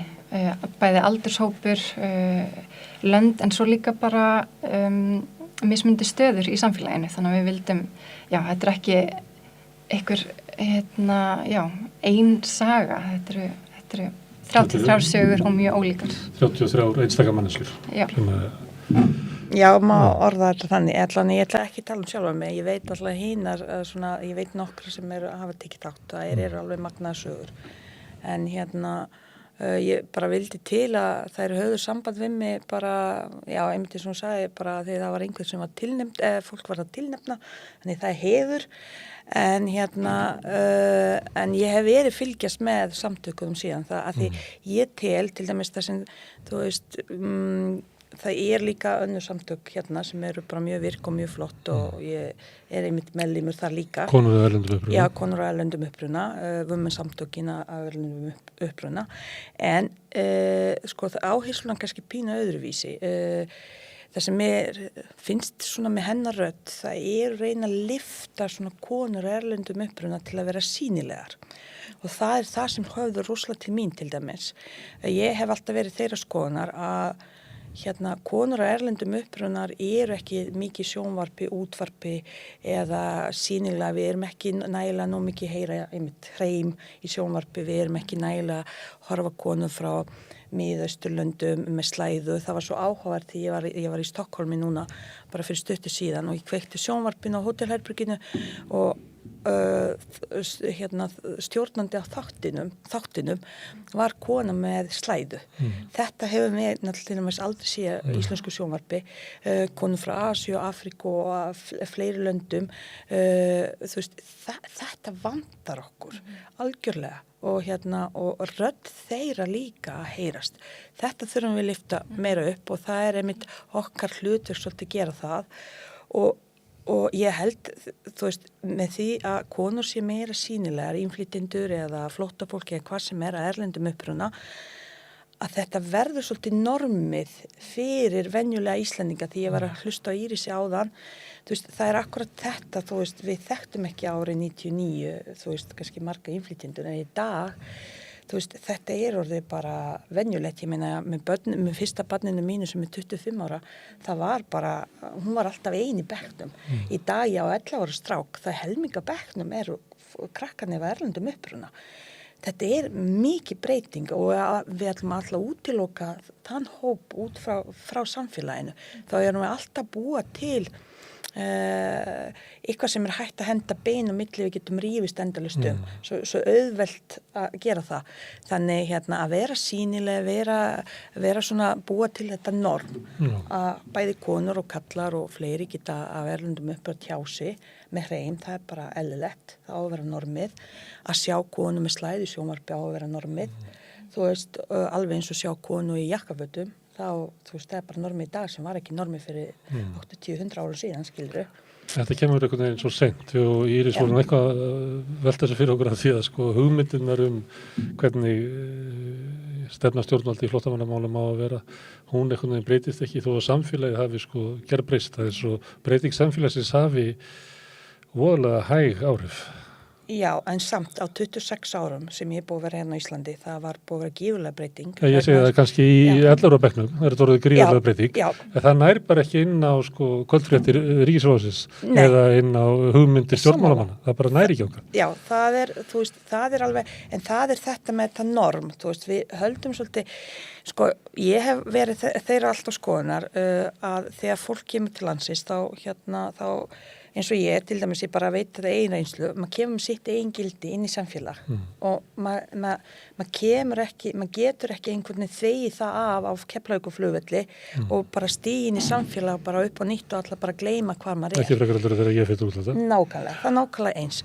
Þannig að það fylgja ákveðin gildi. Ég þessi Jasmína í dag að því ég fékk þetta frá mínu heimalandi, mínu uppeldi, mínum gildum þar og kemin í íslensk samfélag, en það sem þarf að muna líka, það þarf að byggja ofan á þessi gildi líka út frá íslensku samfélagi, við megum ekki gleyma því og ég hef lagt mig alveg rosalega fram að taka þátt í því öllu sem í boði, en því miður það bara rosalega erfitt ef ég hef alveg setið á bekk í korbolta leik alveg ein með manninu mínum og engi vildi tala við mig, ekki það að ég tala ekkert íslensku vegna þess að ég tala bara mjög góð íslensku og þetta ekkert mörg ár síðan, þetta var bara fyrir stuttu síðan. Þannig við þurfum að leyfa okkur einhvern veginn opna á þetta, leyfa fólkinu nálgast okkur og að vera þessi hluti af samfélaginu. Ég meina, ég þekki ennþá fólk sem talaði ekki stakt orð íslensku en ég heilsaði alltaf í fótboltaleiknum að því ég vissi strákana að spila með stráknum mínum. Þetta fólk heilsa menn þá daginn í dag, ég hef aldrei talað við þau, að því við gátum ekki tala, við vorum með sitt hvort tungumál, en þau brosa alltaf og heilsa mér. Það vegna þess að ég bauð þeim alltaf, með svona, setjast bara hjá mér, og sagði bara góðan daginn og þau gáttu svara með góðan daginn og svo var þetta bara búin. En þetta bara. Og vera bara eitthvað svona samfélag. Bara einhver svona samfélag, svo kemur með tíman og fólk fer að tala og fer bara að heilsa þér og fer að spyrja hvað segir og gott og svona smá. En bara þetta, maður sé bara velkomin, þetta er stór hluti af tilfinningunni. Fjöldi innflytjenda, það er ólíkt eftir landslutum, einhver leyti, en langmest eftir aldri. Þannig að ég býst við á þínum aldri séu kannski 30% af fólkinu á landinu eru innflytjendur. Á meðan að ég er svo gamall að það eru kannski bara 5%. Þannig að heldurðu að þessi munur í svona afstöðu kynslóðana, eða bara að því að sumuleyti það sem að þú ert að lýsa er eiginlega bara leikni í mannlegum samskiptum sem að maður getur ekki lært, þetta verður maður að stunda til þess að verða góður í. Kannski heldur þessi munur á því að unga fólki sé leiknara? Einmitt, og bara svona munur á minni kynslóð jafnvel og þeirri ungu kynslóð sem er kannski í menntaskóla núna, af því að þegar ég hugsa tilbaka í barnaskóla þá var einn í bekknum erlendis frá og ég held að þetta er náttúrulega miklu öðru í sig núna og Það komum svo margir sem að flytja inn sko á fullorðsaldri, þannig að það er líklega fleiri á þínum aldri heldur en í menntaskólaaldri. Já, einmitt. En mér finnst bara útrúlega gaman að sjá sko, sérstaklega í skólakerfinu, af því að ég held að það sé líka svo mikilvægt að það sé haldið vel utanum ungt fólk líka og skólakerfi standi sig líka í þeim málum og þar kemur tungumálakennslan líka inn og mér finnst mjög mikilvægt að halda í móðumáli líka og það hefur verið svolítið skemmtileg umræða að leggja áherslu á íslenskuna en jafnframt móðumáli líka af því að það er mikilvægt. En jú, klárlega, þetta er öðruvísi samfélag sem við búum í núna og við vonum með samtökunum að fá bara fjölbreyttan hóp í félagið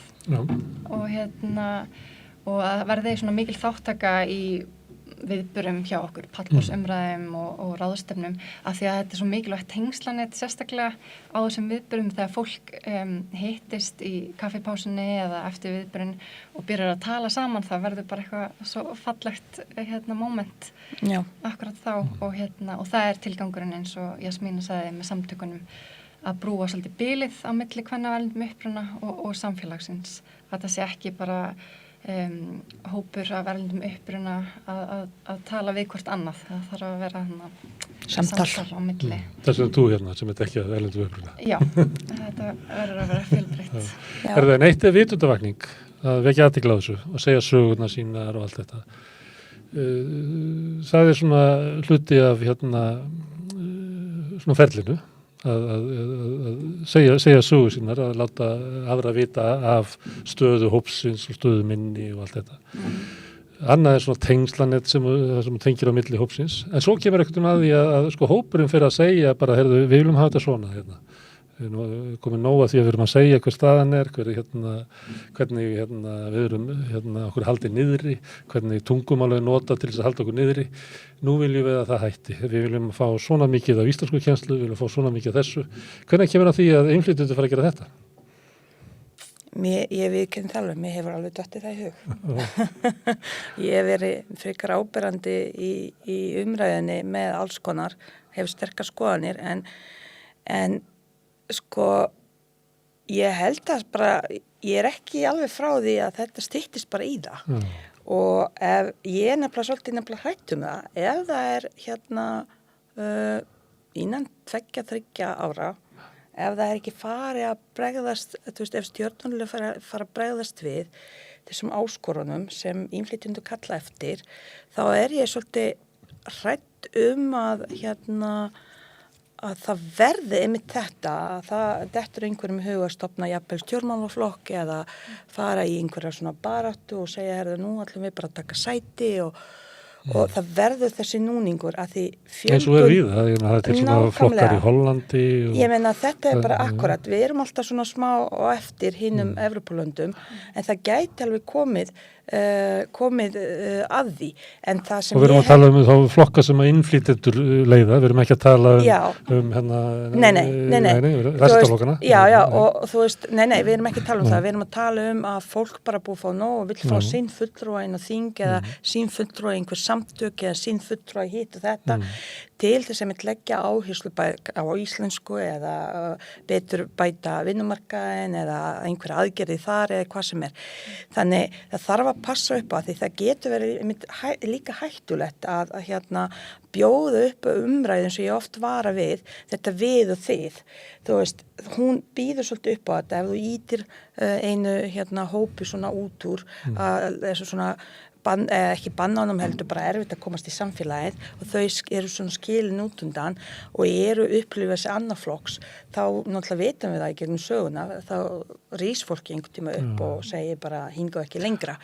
En það er ekki gott, þess vegna er þess betra fyrir stjórnvöld að taka þátt í því að breyta og bæta og það er þetta því þú nefndi viðhorfið. Það er þetta með viðhorfið að við þurfum svolítið passa upp á að viðhorfið þarf að vera, við þurfum tileinka okkur það sjálf, vera meðvituð. Þú veist, við berum virðingu fyrir okkar náttúrulega gildum og því sem við vorum, en það er ekkert að því að kynnast líka öðrum gildum og virða það og taka þátt í því, að því það er enginn að koma til að yfirtaka yfir einhvað. Fyrir rest þurfum við öll að búa saman í einu samfélagin og hvernig ætlum við að gera það? Það er einmitt með samtali, allir hafa einhvern rétt. En ég held að sé mjög skynsamlegt, mér hefur alveg dott í huga til dæmis gefa öllum kosningarétt mjög fljótlega eftir þau komið til landsins. Ég held það myndi breytast alveg helling. Ég hef skrifað greinar um þetta að innflytjendur eiga að fá kosningarétt og ekki bara út af því að þeir eiga að fá það, heldur líka að verður bara samfélags og skakt vegna þess að við vitum að innflytjendur eru frekar láglauna fólks, frekar leigjendur og við erum eiginlega bara að missa getuna sem samfélag ef innflytjendur fá ekki rödd og atkvæða magn, þá missum við líka möguleikann á því að búa til bara réttlátt samfélag.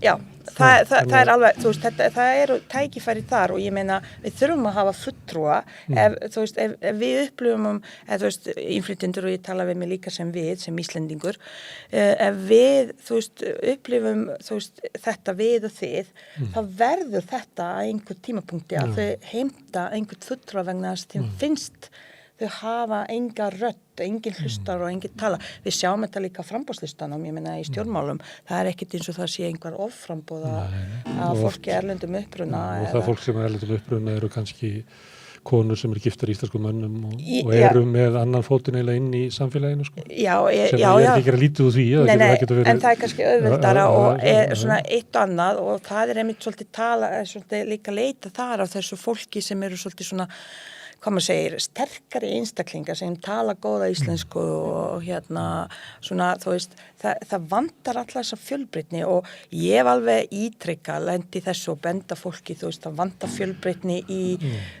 þáttakendum sem taka þátt kannski í svona umræðum eða einhverjum viðburði, þú veist, það er einhvern veginn, þú veist, það endurspeglar ekkert endilega samfélagið því að þú skoða blöðin, ég meina, þú sér það oft bara hvítar konur eða hvítar kallar, það vantar alveg fjölbreytið að þessa fjölmenningu sem við erum með. Þannig að fjölmiðlarnir eru að segja ósatt frá samfélaginu sem við búum í. Með því að bara fela stóra hluta hóps. Ég heldur sé ekki meðvitað það. Það er þetta, vitundavakning. Þú getur sagt ósatt með því að þú ert að bara bera einhverjar úreltar sögur aftur og aftur. Já, ég meina við vitum það í dag. Það er alltaf að tala um að flotta fólk líkur á kerfinu en svo er þáttaka innflytjenda í atvinnumálum 86% meðan er kvenna allavega. Atvinnu þáttaka kvenna er 78% á íslensku markaði en íslenska kvenna 68. Þannig þú sér munin. Þú veist, þannig það er ekkert eins og við sem, þú veist, innflytjendur séu leggjast á kerfi og þau nota hlutfallslega minna þjónustu hjá sveitarfélögum og ríkinu heldur Íslendingar. Varst þú ekki að vinna út á Suðurnesjum eða bjóstu þér eða? Já, ég bý þar, ég bý í Keflavík. Það er náttúrulega dæmi sveitarfélag, það maður tekur eftir í þess að það er svo margir innflytjendur sem að koma núna þessu ári og það leggst ójafnt eða misjafnlega á sveitarfélagin. Já, það og maður sér bara að ég held að sé á síðustu, hvað það var, 3 árum að íbúum Reykjanesbæjar fjölgað 17%. Já. Og það er að langstærstu hluta út af innflytjendum. Já. Þannig að ef við erum að tala svona lýðræðislega máli þá er það bæði sko hvernig Reykjanesbær til dæmis höndlar einhvern veginn að vinna úr þessu með svo mikið og svo það náttúrulega kemur á því ef að innflytjendur hafi ekki kosningarétt þá er hljóta Suðurnes sem menn að fara að hugsa akkur við með svona að fá að þingmenn skilur það því að þú fær kannski bara Akkurat. Já. Ég veit, Ég held að sko Reykjanesbær ætti að vera sko staðurinn það sem ætti að velta fyrir sér stöðu innflytjenda í lýðræðissamfélaginu. Já, algjörlega. Ég tek alveg heilsugan undir eins og ég segi, þú veist, þarna býr búa eins og þú sagði, þetta er orðið 27% af heildarfjölda, eða 28% af heildarfjölda, þetta er gríðarlega mikið, þú veist, og þetta náttúrulega líka sko það sem ég ofta benda á og það sem ég ofti í mínu starfi í dag ræði við ráðuneytin er þetta tækifæri innflytjenda, til dæmis barnanna sem koma til landsins, ekki bara konur, þú veist, það er líka börn sem taka framtíðina náttúrulega, börnin mín taka af mér og framvegis og þú veist, ef við styrkjum ekki þau eru skrefi á eftir þegar þau koma til landsins, ef við styrkjum ekki þau strax þegar þau byrja, þá verða þær alltaf aftar og aftar í íslensku samfélagi eins og ungmenni í dag sem eru ekki útskrifast á framhaldsskóla, það er svo mikið brottfall. Það er vegna þess að við styrkjum ekki nægilega sjálfsmyndir barna af erlendum uppruna, það er tungumála erfiðleika, þú læra ekki nægilega góða íslensku til að halda áfram og þrauka þetta út og þarna erum við búa til í rauninu samfélag sem er svolítið, sem verður jaðarsettur í framtíðinni. Og þetta Þú fyrir bara illa með mannauðin sem við eigum. Sem við eigum, nákvæmlega. Og við erum þú veist, það er þá, ég hef alltaf sagt og segi alltaf, innflytjendur, flóttafólk, þetta eru tækifæri. Það er ekki vandamál eins og oft vilt fólk tala um. Þess vegna þurfum við einblína með viðhorfi okkar Íslendingar að hugsa hvernig ætlum við halda í fólkið en ekki hvenar ætla þetta vinnuafl fara úr landi. Það er það sem þetta er ekkit vinnuafl. Þetta er bara fólk sem ætla að setjast að. Sem er óunin með aðgengi að menntakerfinu. Þetta er náttúrulega aðgengismál að hvaða aðgengi hefur barn sem er íslenskar ekki töluð veldursporuð. Hvað aðgengi hefur námi, þetta er bara sama og hvort að sá hjólastólunum koma upp stigan. Þetta er bara, ef að námið er ekki aðlagað að því að sumir séu svona og margir séu svona, og svo getur við að tala bara endur þetta áfram, þetta þarf eiginlega svona rísa þjóðarátök. Þetta er aðgengismál og aðgengis að íslensku aðgengi bara samfélagin, aðgengi að heilbrigðisþjónustu. Við sáum það á þinginu hjá okkur, sögurnar hvenna erlendum uppruna eru ekki þau sama í íslensku. Þú veist, þeir mæta hindranum. Þú veist ekki trúa svona eins og konum er ekki trúa í heilbrigðiskerfinu. Bara tungumálið, eina ferðin, og svo bara þetta mismunandi menningaheimar, þú veist, það er þetta sem eru ég þekki til dæmis konur til dæmis mann ekki frá Suður Ameríku sem að koma til landsins, það er kannski hefð til þeim að vera eftir þau eignast barna, það er heilt þorp sem kemur og kemur með mat og hjálpa þeim í mjög langan tíma. Og svo verða þeir fyrir menningarsjokki, þú veist, koma til Íslands og það veit ekkert af þessu og það hafa ekki þennan stuðning. Og þetta er ekki bara væl, skilurðu, að það get ekki heitið þetta. Þetta er bara þessi menning og við þurfum að skilja og taka tillit til þess. Og reyna svona hægt og rólega með fræðslunni, en ekki með þetta, ofan, þú verður að læra þetta, við erum Íslinga, harka þetta bara að þér og, þú veist. Og taka inn menningu, þetta er jákvæmt, Bara Þannig á öllum sviðum líka, þú veist, ekki bara okkur einu sviði heldur þarf þetta að fara. Já, bara menninganæm, ég saf með fyrirlestra þetta og kenni fólk að hvernig á að vera menninganæmur.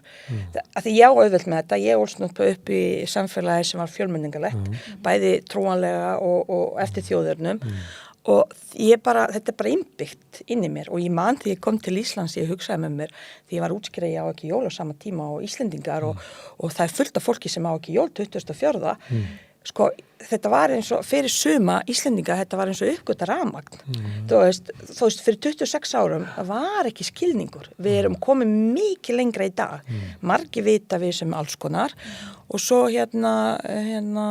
Til dæmis það var ekkert íslensku kennsla þegar ég kom til landsins fyrst, engin íslenska kennsla. Hún allan í boði í dag einhver hluta vegna. Þú veist, einhverjum hlutum, eða þú veist, bara svona, þú veist, fólk getur ekki sagt að sé ekki boði. Kannski þarf að snúa þessu svona við að þetta tal núna þetta haust er búið að vera mjög erfitt, það sem er búið að vera mjög svona, það er bara hattrum umræða flóttamanna vandamálið. Að taka, snúa umræðinni við einhvern veginn í mannus, hvað sér, tækifærið. Já, hún mjög erfið og verður erfið veitur. Það þarf að snúa eiginlega við hugmyndum. Já. Og líka að þú veist að það sé gott að íslensk menning fái hugmyndur eins og frá Suður Ameríku hvernig það er eignast barn. Þáttöku fólks í því. Já, okkur tókst að læra það að borða pítsur og hambúrgara og pasta og alls konar hluti. Við letum okkur hafa það. Nákvæmlega. En við hljótum ekki að lært eitthvað meira. Já, sko ég segi náttúrulega matarmenningin, ég held við á Íslandi borðum alls konar mat. Ég sé það svo auðvitað að taka dæmi þetta gáttu við tekið inn. Já, þannig við getum tekið margt annað inn við, eins og ég oft sagt, sko, ég tek báðum heimum, ég náttúrulega á heima náttúrulega bæði í mínu heimalandi og svo náttúrulega Íslandi núna til margra ára og ég kalla þetta bæði heim og ég hef bara ákveð að taka þetta bara góða og báðum heimum. Þú veist, ég held alveg upp á jól en ég held líka mín jól. Börnin mín vita alveg minna hefðu síður og það er alveg hægt að gera þetta. Þú tekur bara það sem þú telur að höfða til þín. Þú þarft enginn að þvinga þig að gera það. En ég veit samt á svona nokkum kapla í mínu lífi var ég kölluð ég var ekki búið aðlast nægilega ná íslensku samfélagi og ég spurði hvað þýðir aðlast íslensku samfélagi. Er það ekki taka þátt í íþróttum? Ég geri það. Er þetta ekki þátt að taka í einhverjum foreldrafélögum? Ég geri það.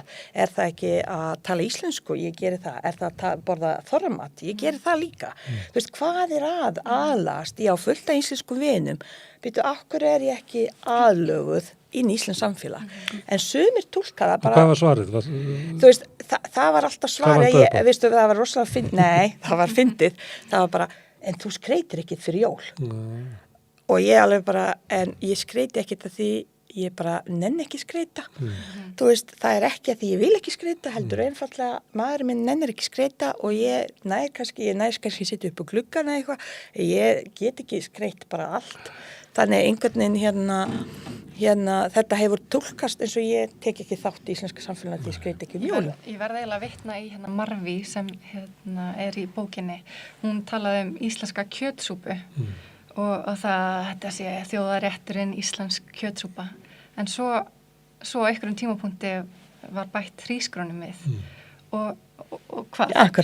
Það gerir súpunum bara betri. Þannig að verður ekki samfélagi betra þegar við til einhvern okkur alls konar úr mismundum menningum. Aðlöguna vandamálið það er Íslendingarnir sem hafa ekki náð aðlaga breyttur samfélagi með öllum þessu fjölda innflytjendur sem er hér líklega. Og ekki kerfið hefur ekki náðu aðlagast, skólakerfið hefur ekki náðu aðlagast, heilbrigðiskerfið hefur ekki náðu aðlagast, það er vandamálið. Það gerist það gerist það mjög hratt, þannig við náðum einhvern veginn ekki fylgja því eftir, þannig við þurfum að gefa svolítið í núna ef við ætlum ná einhverjum skrefum í rétt átt, að því við hljótum að hugsa að börn sem eru það fólk talar alltaf ég ætla að fara heim. Hversu mörg prósent af innflytjendum hafa snúið heim? Það er mjög lítið. Þau verða oftast nær eftir. Þannig ef við ætlum alltaf að hugsa það, við ætlum að fara heim, eða þau ætla að fara heim, stjórnvöldin, og við ætlum ekki að leggja neitt í þetta, þá erum við að búa til fátækagildru og heilu hópana sem ná ekki neinu fram og ef við ætlum að hafa 60.000 Íslendinga sem ætla að vera bara fátæk og svo 120 eftir smá tíma og svo 300, þú veist, þetta gengur náttúrulega ekkert upp. Nei.